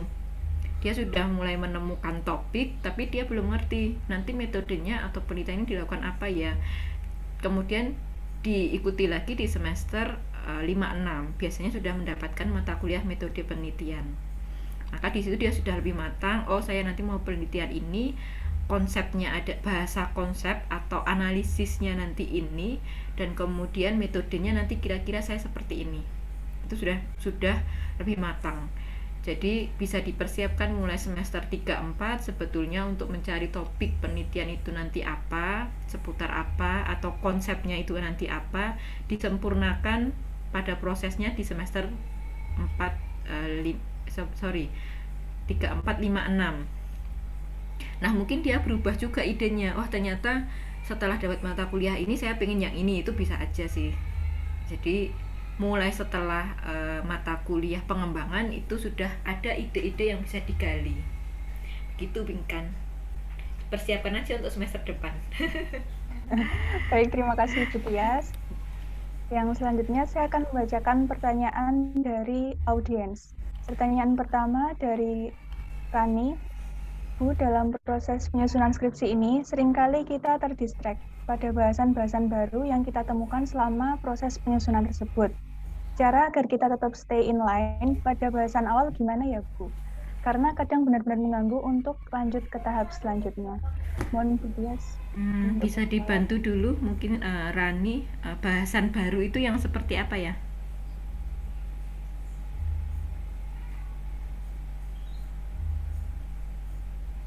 Bahasan barunya. Izin on voice ya, Bu. Oke. Kadang gini, Bu, misalkan kadang kita mau membahas tentang masalah advokasi, tapi itu dalam praktik baiknya. Nah, dalam proses penyusunannya itu, dia tuh dapat ternyata dalam kebijakan ini tuh ada masalah gitu. Nah, setelah kebijakannya dikeluarkan, ini ada masalah dan ada pengadvokasian lagi oleh aktor-aktor. Jadi tuh kayak ada dua yang bisa kita teliti, Bu. Jadi advokasi yang pertama dan advokasi yang baru gitu. Bu, kadang tuh jadi bingung gitu. Kita harus tetap di yang awal apa yang terakhir gitu. Gitu sih, Bu. Kalau misal bahasan yang pertama diambil tadi, dia masih masuk researchable, dia masih memungkinkan atau dia masih layak untuk diteliti, dilanjutkan aja. Tapi ketika di lapangan, jadi seringkali kita menyusun proposal terlebih dahulu. Dari bab 1, latar belakang, kemudian tinjauan pustaka, dan metodenya sudah kita susun dalam proposal. Ketika menyusun proposal, kita belum prasurvei. Kita belum mengecek kondisi di lapangannya, kita belum ketemu informannya, atau kita belum ketemu key personnya, orang kuncinya. Dan kemudian setelah proposal selesai, baru kemudian ketemu orang kuncinya tadi. Ternyata kondisi di lapangan ditemukan hal-hal baru.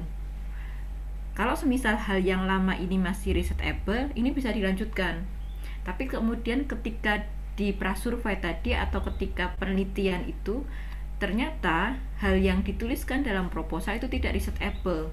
Dalam artian dia sudah tidak lagi berjalan, atau pada konsep yang diambil ini ternyata dia kesulitan untuk digali data-datanya, itu bisa dialihkan pada bahasan-bahasan baru.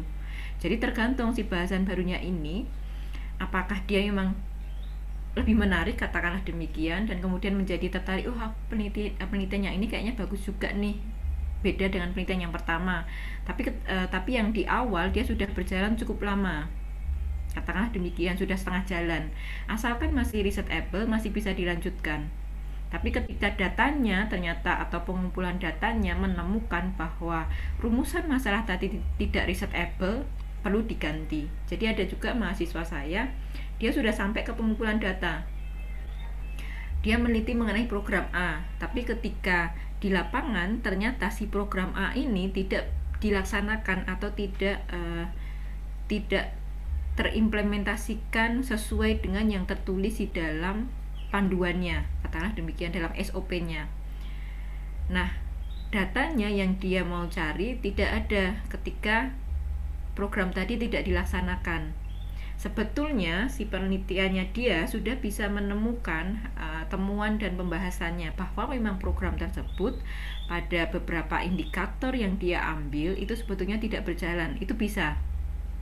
Tapi karena datanya sangat minim, dia kemudian beralih ke program yang lainnya atau program yang kedua untuk mengganti program yang pertama ini tadi.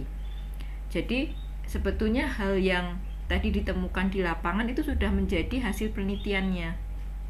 Memang kemudian datanya sangat minim atau datanya kering karena memang pelaksanaannya hanya pada sampai di situ saja, tidak sesuai dengan ketentuan yang berlaku. Nah, kalau misal dia tidak researchable, itu bisa misal memang tidak dilaksanakan, tidak ada datanya, tidak ada informannya, mungkin tidak di sini atau informannya perlu ke tempat yang lain dan seterusnya, maka itu bisa dialihkan pada bahasan-bahasan baru yang muncul di lapangan. Oh, ternyata ada program yang lain yang bisa diteliti, itu baru bisa, nggak apa-apa. Tapi ketika yang pertama tadi kuncinya researchable, silahkan dilanjutkan aja yang pertama. Jangan tergoda untuk melirik pada pembahasan yang baru tadi. Itu selama yang pertama tadi researchable. Gitu, Rani sekiranya. Terima kasih, Bu.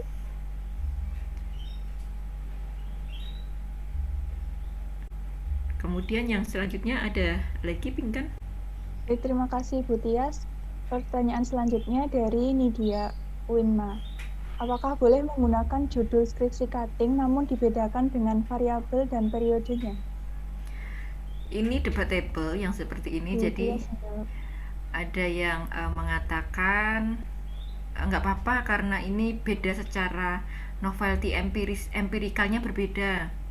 Si A atau penelitiannya terdahulu dia meneliti hal yang sama, tapi kemudian hanya berbeda lokasinya atau berbeda lokusnya atau berbeda waktunya. Dia meneliti tahun 2000, sekarang diteliti lagi tahun 2020. Sebetulnya sudah berbeda. Namun yang dikhawatirkan adalah nanti muncul plagiarisme atau muncul kesamaan di dalam judulnya tadi atau di dalam narasi-narasi di dalamnya. Itu yang perlu dihindari. Jadi memang kalau semisal mengambil penelitian terdahulu yang sudah pernah ada pada konteks judul yang sama, lokasi yang sama, kemudian hanya berbeda mungkin tempat dan waktunya, yang perlu dipastikan oleh penulis adalah tidak melakukan plagiarisme dari naskah yang sudah ada. Jadi penulis harus jujur. Kuncinya menjadi penulis, baik itu skripsi atau penulis yang lainnya, adalah dia jujur. Jadi tidak mengambil tulisan atau tidak plagiat dari tulisan orang lain. Jadi semuanya murni dituliskan. Kalau misal itu sama judulnya, kemudian sama variabelnya, penulis yang selanjutnya harus bisa menuliskan dengan konteks narasinya sendiri. Jadi jangan melirik-lirik, kemudian jangan karena kita sudah membaca naskah yang sebelumnya, biasanya alur berpikir kita akan sama dengan naskah yang sudah ada itu yang perlu dihindari. Jadi jangan sampai ada kesamaan di situ, sekalipun judulnya sama, nanti akan dipertanyakan juga oleh Dewan Pengujinya. Seberapa tingkat plagiarisme yang Anda lakukan ketika judulnya itu sama meskipun hanya berbeda lokasinya. Namun ada yang mengizinkan karena ini sudah menjadi novelty empirical. Novelty empirical itu adalah pada tataran lokasinya atau tataran waktunya tadi sudah berbeda. Nah, itu disesuaikan aja dengan dewan dosennya, dosen pembimbing, dan kemudian juga faktor yang lainnya. Apakah hal yang seperti ini nanti bisa diambil untuk dilakukan skripsi atau memang harus berbeda. Jadi kesepakatan dengan dosen pembimbing khususnya itu perlu dilakukan agar tadi indikasi plagiarisme tadi bisa hilang kepada penulis yang bersangkutan. Oke, lanjut lagi, Pinkan. Mohon maaf untuk para peserta, ini pertanyaan udah lumayan banyak banget, jadi pertanyaan ditutup dulu ya. Pertanyaan selanjutnya dari Taufik UNS. Selamat pagi Bu Tias, izin bertanya. mengenai apakah ada kriteria yang dapat membantu kita dalam mengembangkan suatu definisi konsep dan definisi operasional di tinjauan pustaka. Definisi konseptual itu diambil dari pengertiannya apa itu, dan kemudian jadi lebih ke apanya untuk definisi konseptual. Apa itu kebijakan, apa itu community, apa itu pemberdayaan, lebih ke situnya. Kalau si definisi operasional lebih ke how-nya, how to-nya. Bagaimana membangun sebuah pemberdayaan. Kemudian bagaimana tahapannya, semisal demikian. Nah, itu diambil si konseptual itu menjadi batasannya. Berarti saya meneliti mengenai pemberdayaan, batasan saya adalah pada aspek-aspek yang muncul atau kata kunci lagi yang muncul di dalam definisi konseptualnya. Definisi operasional itu bisa diambil menjadi indikatornya atau bisa menjadi alat ukurnya. Oh, ternyata pemberdayaan itu ada beberapa aspek atau elemen atau tahapan. Maka saya akan mengambil indikator tahapannya atau indikator elemennya tadi. Itu operasionalnya. Bisa juga operasional di sini adalah hal-hal yang diatur oleh regulasi misalkan, atau syarat-syarat dalam regulasi itu bisa juga, atau indikator-indikator yang muncul dielaborasi dari referensi yang lainnya. Jadi semisal katakanlah ada satu referensi yang kita gunakan, tapi ternyata di situ untuk definisi operasionalnya dia kurang lengkap dalam mendefinisikan setiap indikator-indikatornya tadi. Maka batasan indikator atau penjabaran indikatornya kita menjadi kurang sempurna. Maknanya dari indikator akuntabilitas apa ya? Ternyata di situ di referensi yang bersangkutan tidak menjelaskan, atau si pakar yang bersangkutan dalam bukunya belum menjelaskan, dielaborasi dari referensi yang lainnya. Oh, ternyata akuntabilitas menurut referensi yang lainnya adalah ini.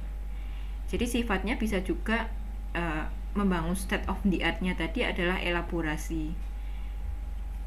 Tidak hanya dari satu referensi, tapi referensi tadi bisa saling menambahkan untuk bisa menyempurnakan state of the art-nya tadi. Nah, itu nanti masuk ke dalam kerangka berpikir bahwa ada masalah tadi diambil dari latar belakangnya, dan kemudian ada masalah ini akan digaji dengan analisis X. Analisis X ini adalah batasannya diambil dari konseptualnya dan operasionalnya. Oh, ternyata ada indikator ini, yaitu bagian kajian indikatornya. Atau isi indikator ini diambil dari regulasi, bisa juga dari peraturan, itu bisa juga. Nah, nanti kesulitannya adalah lebih sulit untuk membangun definisi operasional dibandingkan definisi konseptual. Kalau definisi konseptual kan bisa banyak menemukan di dalam buku. Kalau operasional memang kadang kejelian kita untuk menemukan dan kemudian untuk menyusun definisi operasional dari variabel atau konsep yang kita ambil tadi. Itu untuk Taufik. Pertanyaan selanjutnya dari Fahmika UNS. Selamat pagi Bu Tias dan semuanya, saya izin bertanya. Saya sering melihat contoh skripsi di internet yang judulnya tidak terlalu kompleks, misalnya implementasi e-government di instansi X. Apakah hal seperti itu sah saja asalkan memang substansinya bagus? Satu lagi Bu, jika terkendala pada dosen yang mungkin agak sulit dihubungi atau membutuhkan waktu yang lama, bagaimana solusinya menurut Pak Tias dalam membimbing gimana? Terima kasih. Judulnya biasa-biasa saja, implementasi e-government di instansi X. Sudah sah, dia sudah bisa diteliti, dia sudah memunculkan konsep variabelnya bahwa dia akan meneliti mengenai implementasi, kemudian terkait e-gov-nya dan lokusnya adalah di instansi X. Itu sudah sah. Soal bagus atau tidaknya itu nanti tergantung bagaimana dia bisa mengkerangkakan dari latar belakangnya, mengkerucutkan atau memberikan posisi di latar belakangnya, kemudian novelty-nya apa. Apakah memang di sini implementasi e-gov di instansi X ini ada sebuah kebaruan, ada novelty-nya atau tidak. Kalau misal ini tidak ada novelty-nya, nah itu yang nanti akan menjadi masalah. Berarti penelitian ini bisa saja serupa dengan penelitian lainnya. Kecuali kalau judul ini muncul dalam sebuah naskah jurnal, nah itu beda lagi.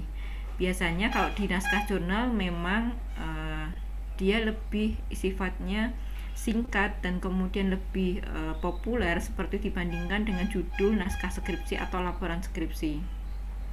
Kemudian bagus tidaknya juga tadi tergantung state of the art yang dia bangun tadi.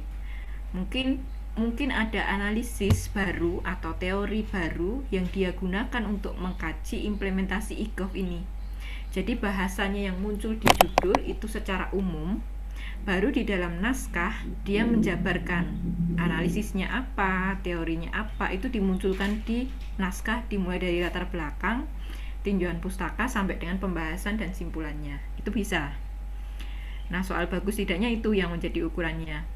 Dan kemudian soal dosen seperti di sini di screenshot ini sudah berkomunikasi, sudah menghubungi, tapi ternyata tidak ada balasan atau tidak ada jawaban. Terkadang kita perlu istilahnya, karena di sini prosesnya tidak hanya Anda sendirian, Anda juga harus bergantung atau berhubungan dengan aktor yang lainnya, maka saling memahami, kemudian saling mengerti karakter itu perlu untuk dibangun juga. Bagaimana kadang istilahnya nyelondoh atau merayu atau mungkin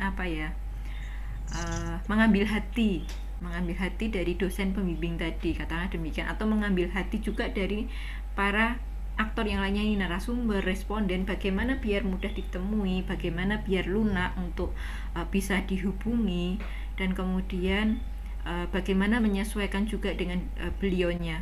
Jadi apa yang beliau suka, dalam artian bukan buah yang beliau suka, bukan ya, bukan kemudian merek kain batik yang beliau suka, bukan di situ, tapi dalam artian lebih bagaimana komunikasi yang lebih dia suka.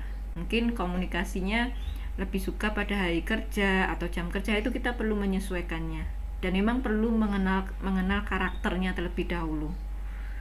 Itu yang perlu dicari tahu juga oleh mahasiswa yang bersangkutan, karakter dari aktor-aktor yang ikut membantu dalam proses skripsi itu seperti apa, dan kemudian jangan menyerah ketika ada hambatan seperti ini. Coba terus untuk didekati, coba terus untuk nyelondoh itu tadi, mengambil hati seperti itu dengan aktor-aktor ini tadi.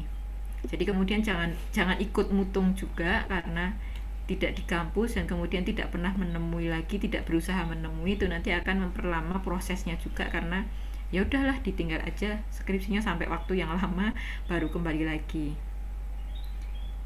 Itu yang perlu dilakukan oleh Fahmika sebenarnya tadi ya, Fahmika. Jadi coba terus untuk mengambil hati dan menghubungi kembali dosen yang bersangkutan dengan bahasa-bahasa komunikatif yang disukai oleh yang bersangkutan juga. Itu yang perlu dilakukan. Lanjut lagi, Pinkan. Baik, Bu Tias, terima kasih. Pertanyaan selanjutnya dari Imara Pramesti UNS. Izin bertanya, apabila sebuah skripsi tersebut merupakan penelitian baru, untuk melihat referensi peneliti sebelumnya bagaimana ya Bu tipsnya? Karena sulit dalam mencari jurnal yang sejenis, bahkan belum ada yang meneliti. Terima kasih. Biasanya untuk beberapa penelitian baru itu pasti sudah ada dilakukan oleh peneliti asing. Mungkin penelitian sejenis tersebut untuk di Indonesia belum ada, dalam artian belum banyak dilakukan pada konsep atau pada analisis yang diambil oleh Imara ini. Nah, itu cari pada jurnal-jurnal internasional. Mungkin juga di jurnal internasional dia akan mengatakan atau berbeda dengan konsepnya yang ada di Indonesia. Semisal di sini di Indonesia kita mengatakannya pengolahan sampah. Di sana dia sudah menggunakan bahasa yang lebih baku lagi dalam manajemen sampah. Tapi sebetulnya maksudnya adalah sama. Nah, bahasa-bahasa konsep itu perlu yang diketahui oleh mahasiswa. Jadi katakanlah semisal mengenai kebutuhan gender, bahasa konsep yang lebih besarnya lagi apa? Oh, mengenai gender. bisa dicari pada topik-topik penelitian atau jurnal-jurnal terdahulu di situ. Dan kemudian katakanlah topik atau idenya dia menggunakan pemberdayaan atau CBT tadi. CBT topik yang lebih besarnya lagi apa? Community Based Tourism. CBT tadi. Topik yang lebih besarnya ternyata dia pada payung pemberdayaan, maka bisa dicari jurnal-jurnal asing yang terkait dengan pemberdayaan tadi. Meskipun nanti bisa berbeda pada konsepnya adalah pemberdayaan dengan CBT. Nah, kalau bisa itu dicari yang relevan, dalam artian memang itu sama konteksnya. Kebutuhan gender ternyata di luar dia juga membahasnya pada kerangka Moser. Jadi banyak referensi yang menggunakan Moser analisis. Nah, itu bisa diambil. Jadi memang beberapa penelitian itu untuk di Indonesia kita masih minim, masih referensinya masih sedikit karena memang belum banyak yang meneliti di situ. Tapi peneliti asing pasti sudah ada yang melakukannya. Jadi harus berani untuk membaca jurnal internasional, kemudian buku berbahasa asing itu biasanya sudah ada.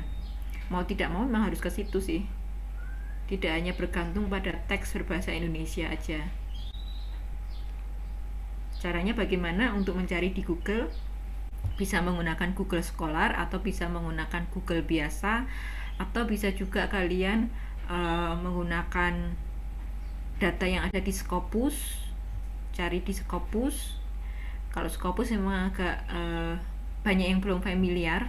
Jadi yang mudah adalah cari aja dari Google Scholar, dimasukkan kata kuncinya, kemudian kalau misal itu jurnal, masukkan aja katakanlah CBT jurnal no kemudian vol.pdf, itu biasanya akan muncul pada kata kunci yang terkait itu tadi. Jadi masukkan kata kuncinya, atau kata kuncinya apa, jurnal.pdf, itu sudah bisa membantu kalian untuk menemukan referensi-referensi terkaitnya tadi. Oke, lanjut lagi. Pertanyaan selanjutnya dari Al-Mahdi, KMAP. Kemudian saya pernah dapat nasihat dari kakak saya yang sudah lulus kuliah. Beliau skripsinya itu kualitatif. Beliau bilang kalau mau cepat selesai kuliah ya kuantitatif saja, jelas cepat selesai. Apakah benar seperti itukah stereotipnya, Bu? Kualitatif lebih rumit ketimbang kuantitatif. Tergantung juga, jadi tidak bisa dikatakan salah satu lebih rumit, tergantung penguasaan kita, penguasaan dosen pembimbingnya, kemudian penguasaan dari mahasiswanya juga. Kalau memang dari awal, dari perkuliahan di semester awal dia sangat menguasai statistik, dia sangat menguasai metode-metode kuantitatif, dan kemudian ketika skripsi dia bisa berjalan sendiri, dalam artian tanpa banyak bantuan dari dosen pembimbing, dia sudah bisa mengolah datanya, dia sudah bisa menyusun instrumennya. Dosen pembimbing hanya tinggal supervisi aja, itu sangat membantu sekali. Itu memang cepat untuk kuantitatif seperti itu. Dan kemudian ketika olah data, dia sudah ada juga perangkat olah datanya, dia sudah menguasai juga bagaimana penggunaannya, itu sangat membantu sekali. Tapi kalau dia tidak menguasai kuantitatif dari awal dan kemudian skripsinya mengambil kuantitatif, tentu dia harus belajar ulang lagi. Dia harus mempelajari lagi mengenai metode kuantitatif, bagaimana cara menyusun instrumen, bagaimana kemudian melakukan reliability-nya, dan kemudian bagaimana dia melakukan pengukurannya. Nah, itu nanti prosesnya tentu akan lama lagi. Kemudian katakanlah dosennya menguasai kuantitatif, tapi mahasiswa yang bersangkutan tidak menguasai kuantitatif. Nah, ini bisa juga menjadi proses tertentu, dalam artian bisa menghambat juga bagi mahasiswanya, tapi ketika dosen menguasai tentu akan dibantu oleh dosennya. Jadi antara mahasiswa dengan dosen perlu juga mengklopkan metode apa yang perlu saya ambil, atau metode apa yang baiknya saya ambil sesuai dengan kapasitas dari mahasiswa, dan kemudian juga nanti dari pembimbingan dosen pembimbingnya. Kalau semisal memang diarahkan pada kuantitatif tapi mahasiswa yang bersangkutan tidak menguasai, kembalikan pada diri kalian, apakah memang kalian menguasai tidak di situ. Kalau semisal memang lebih menguasai ke metode yang lainnya, bisa kemudian melobi untuk mengambil metode yang lainnya. Kalau misal di kualitatif, itu yang lama adalah pada proses pengambilan datanya. Jadi meskipun narasumbernya hanya katakanlah beberapa, lebih sedikit dibandingkan responden dalam penelitian kuantitatif, tapi biasanya di sini dia perlu melakukan in-depth interview. Sekalipun mahasiswa kita masih banyak yang gagal ketika melakukan in-depth interview pada penelitian kualitatif.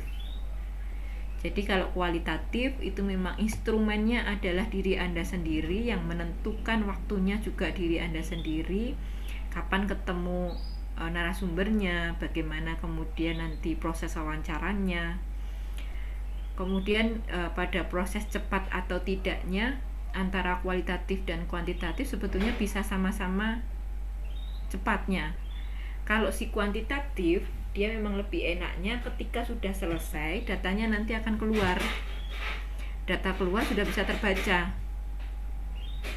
Asalkan proses reliability-nya, kemudian proses instrumen penelitiannya atau angketnya tadi sudah betul, maka data di akhir tadi sudah oke, datanya seperti ini, hasilnya seperti ini, nanti berarti kesimpulannya apa, silahkan.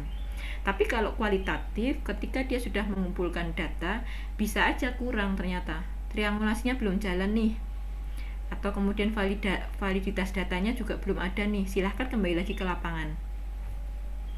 Untuk menemui 1-2 orang mungkin dia butuh waktu lagi.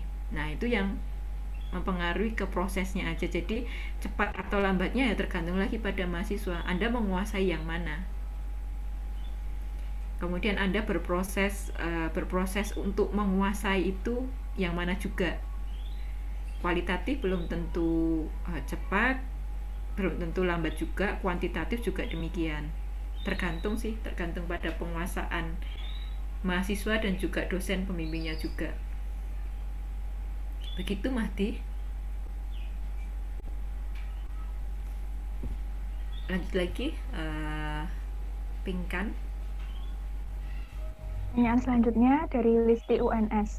Izin bertanya Bu, misal ingin meneliti rubrik cerita pendek atau cerkak, apakah ada batasan jumlah minimal dan maksimal cerpen yang diteliti nggih Bu? Jika ada, berapa ya Bu? Ini sepertinya mungkin karena bukan bagian dari kajian di FISIP ya, yang ini dari FSRD atau FIB untuk rubrik cerpen, atau mungkin bisa masuk ke dalam studi pustaka, atau ini bisa masuk juga pada studi analisis diskurs, analisis wacana, atau analisis konten, seperti itu. Saya kurang menguasai kalau yang ini. Tapi kalau saya melihat ini bisa masuk pada analisis konten, atau mungkin analisis wacana, atau mungkin studi pustaka. Nah, jumlahnya berapa, apakah ada batasan maksimal dan minimalnya, itu nanti bisa diukur atau bisa ditentukan dari peneliti. Katakanlah cerpen atau cerkak yang dia ambil itu pada topik tertentu. Coba tertentu, kemudian kurun waktunya berapa? Kurun waktunya tahun kapan yang akan diambil? Ini sama juga ketika dari penelitian sosial menggunakan sistematik literatur. Jadi batasan sumber naskah yang diambil tentu ada aturan mainnya. Tidak bisa menentukan saya mau 3 aja lah udah cukup. Saya mau mengambil 10 aja udah cukup. 10 atau 3 tadi harus ada alasannya. Nah, biasanya diambil adalah timeline-nya. Cerita pendek atau mungkin naskah itu diambil atau dipilih yang kurun waktu tahun kapan sampai kapan. Batasannya pada apa? Batasannya pada topik apa, atau mungkin cerita apa, atau mungkin genrenya apa juga, kayak gitu. Nah, kemudian setelah ada batasan waktu, kemudian batasan topik atau batasan pembahasan tadi yang dibahas apa saja, dan kemudian nanti dicari. Semisal yang dicari dia hanya mencari pada Google. Jadi alat pencarinya ada di Google. Dia hanya mencari pada koran Kompas. Berita mengenai X pada koran Kompas, atau mungkin cerkak pada koran Kompas. Jadi batasan-batasan itu yang perlu dibangun. Nanti akan ketemu.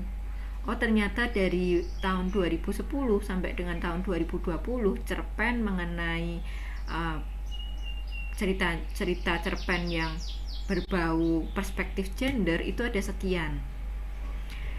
Ketika disempitkan lagi pada media tertentu ternyata ada sekian.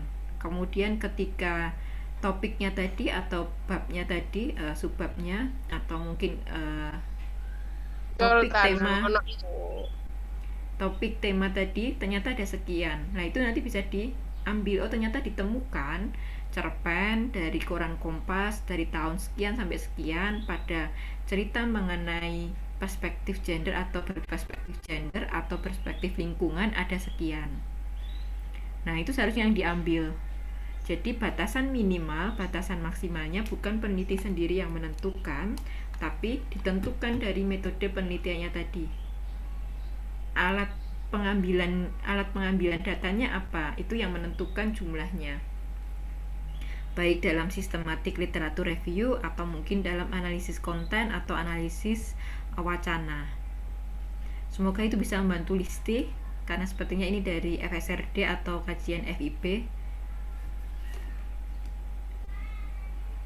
Ibu Tias, pertanyaan terakhir dari Fitriana. Mohon izin bertanya, cara menyusut kerangka berpikir yang baik itu bagaimana, Bu? Oke, Listia dari FKIP ya.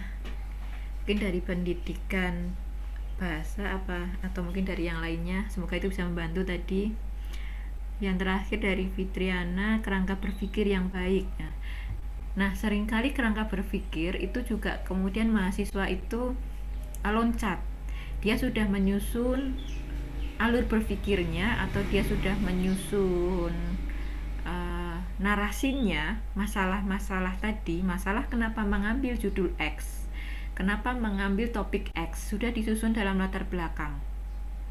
Kemudian rumusan masalahnya sudah disampaikan juga di bagian pendahuluan. Tinjauan pustaka dia sudah juga menyusun bahwa nanti pustakanya adalah sesuai dengan variabel yang muncul dari judul-judul tadi. Namun ketika di kerangka berpikir dia loncat, dia melupakan konteks latar belakang, dia melupakan konteks rumusan masalah, tujuan penelitian, dan kemudian juga melupakan tinjauan pustaka yang dia bangun tadi. Maka si kerangka berpikir baiknya adalah nyambung atau konsisten antara judul, latar belakang, rumusan masalah, dan tinjauan pustaka. Masalah yang ditampilkan dalam kerangka berpikir tentu sama seperti yang sudah disampaikan di latar belakang, hanya intinya apa itu disampaikan di dalam kerangka berpikir. Urgensi terpentingnya apa, kayak gitu. Dan kemudian dari situ masalah ini akan dikaji dari analisis apa, teorinya seharusnya nyambung dengan yang ada di tinjauan pustaka. Dan kemudian dari situ nanti akan menjawabnya apa, seharusnya nyambung dengan tujuan atau manfaat penelitiannya tadi, hasilnya itu. Nah itu adalah yang dimunculkan dalam state of the art atau kerangka berpikir itu tadi. Jadi memang diperlukan konsistensi, jangan kemudian latar belakangnya berbunyi urgensinya apa, kemudian di kerangka berpikir urgensinya berbeda lagi, di pembahasan nanti nggak nyambung lagi, lah itu kacau kalau yang itu. Maka yang perlu dipikirkan adalah konsistensi terus-menerus dari judul ke latar belakang ke rumusan masalah ke tujuan dan manfaat, kemudian judul ke tinjauan pustaka, cocok, variabel atau konsepnya, kemudian kerangka berpikir, dan kemudian hasil pembahasan ini menjawab rumusan masalah. Simpulan diambil dari hasil dan pembahasan, saran diambil dari sesuatu yang ditemukan dari simpulannya. Harusnya nyambung seperti itu semuanya. Kerangka berpikir ya diambil dari bab-bab sebelumnya, penyampaian sebelumnya. Itu untuk Fitriana. Yang terakhir sepertinya ya Fitriana. Ya Bu, terima kasih Bu Tias atas jawaban-jawaban dari Bu Tias yang sangat luar biasa. Baik, karena waktu sudah hampir habis, sesi tanya jawab saya tutup. Selanjutnya, izinkanlah saya memberikan kesimpulan atas pemaparan materi kiat sukses skripsi minimalisir revisi kali ini.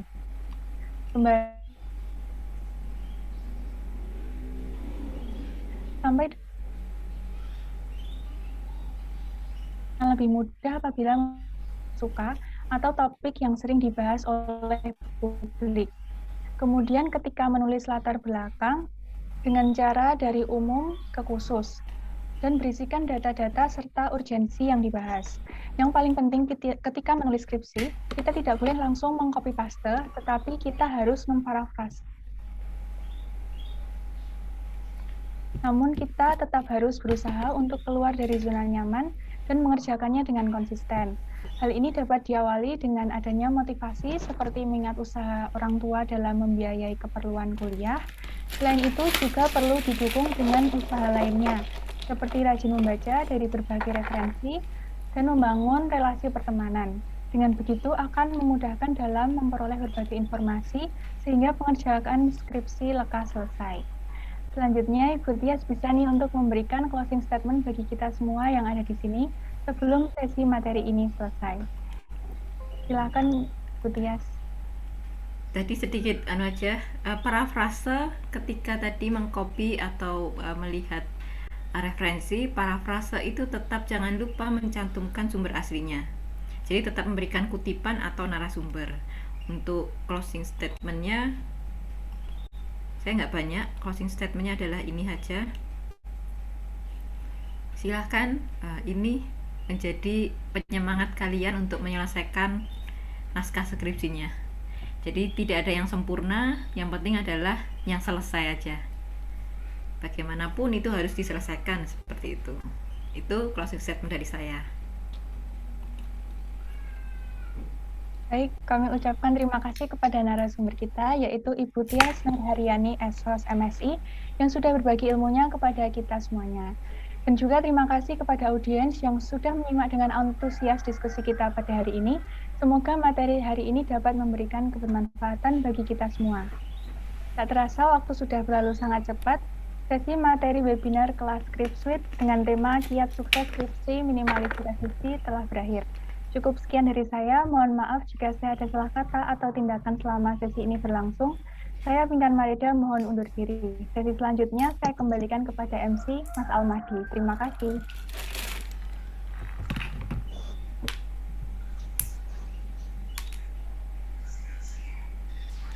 Baik, terima kasih dari Mbak Moderator, Mbak Pinkan dan Bu Tias.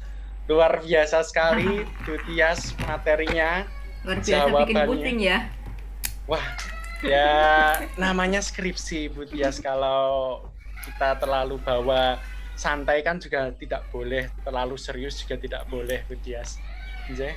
Dari teman-teman yang mengajukan pertanyaan, alhamdulillah semuanya terjawab pada sesi ini. Tidak perlu ada mengirim jawaban via chat sendiri-sendiri.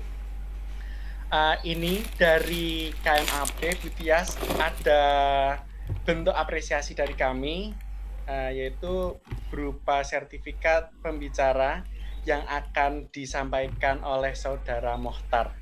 Untuk operator, silakan untuk melakukan share screen.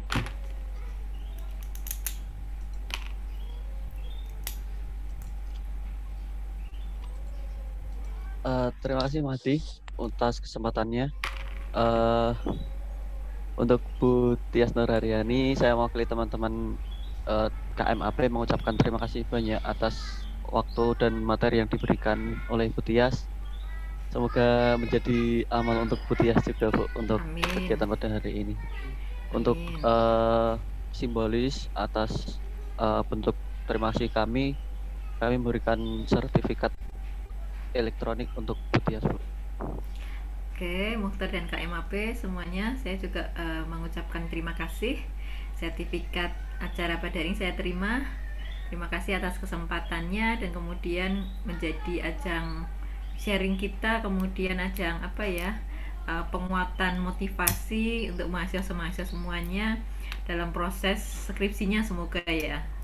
Semoga untuk mahasiswa AN juga pada khususnya angkatan semester berapa ini, semester 4, semester 2, semoga ke depan semester 6 juga ke depan yang sedang skripsi lancar dan segera selesai. Amin.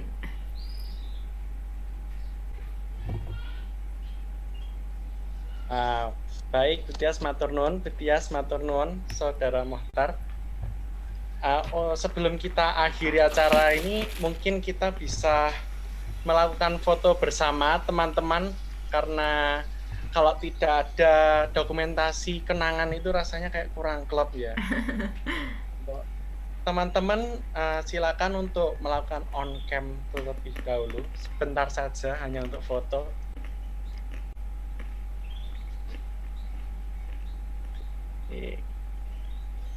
Saya tunggu dulu, ini ada 4 jendela halaman ini, berarti masih pada antusias ini teman-teman. Alhamdulillah. Saya tunggu dahulu.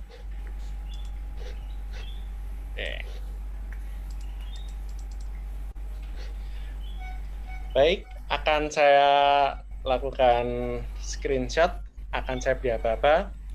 Untuk halaman pertama, 1, 2, 3. Halaman kedua, 1, 2, 3. Halaman ke-3, 1, 2, 3. Halaman keempat, 1, 2, 3. Baik, sebentar.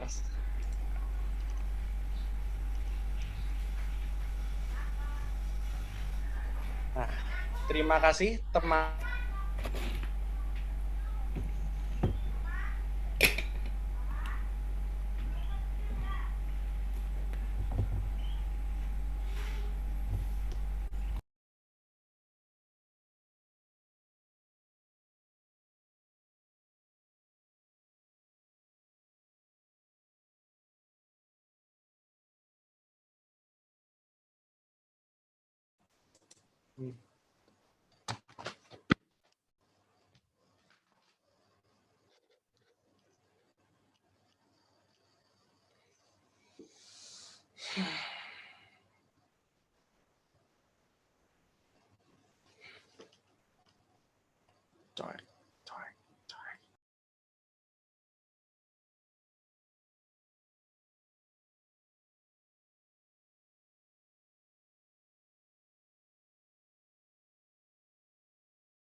Oh iya, oke. Sepertinya Almadi sedang ada gangguan sinyal. Saya selaku tim dan teman-teman dari KMAP, terima kasih banget buat teman-teman yang udah join.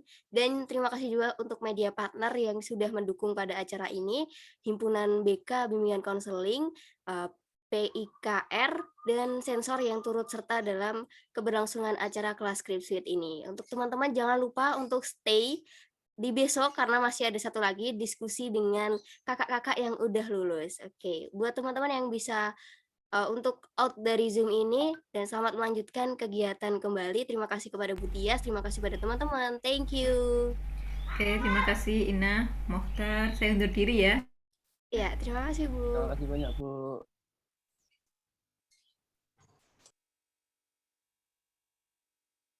Terima kasih banyak buat teman-teman Ya, yang jangan udah lupa follow IG-nya KMAP ya teman-teman untuk bisa melihat webinar-webinar selanjutnya. Karena selanjutnya bakalan ada webinar sexual harassment ya. Iya. Iya, keren banget sih. Oke. Di bulan Juli. Sampai jumpa teman-teman. Thank you atas antusiasmenya.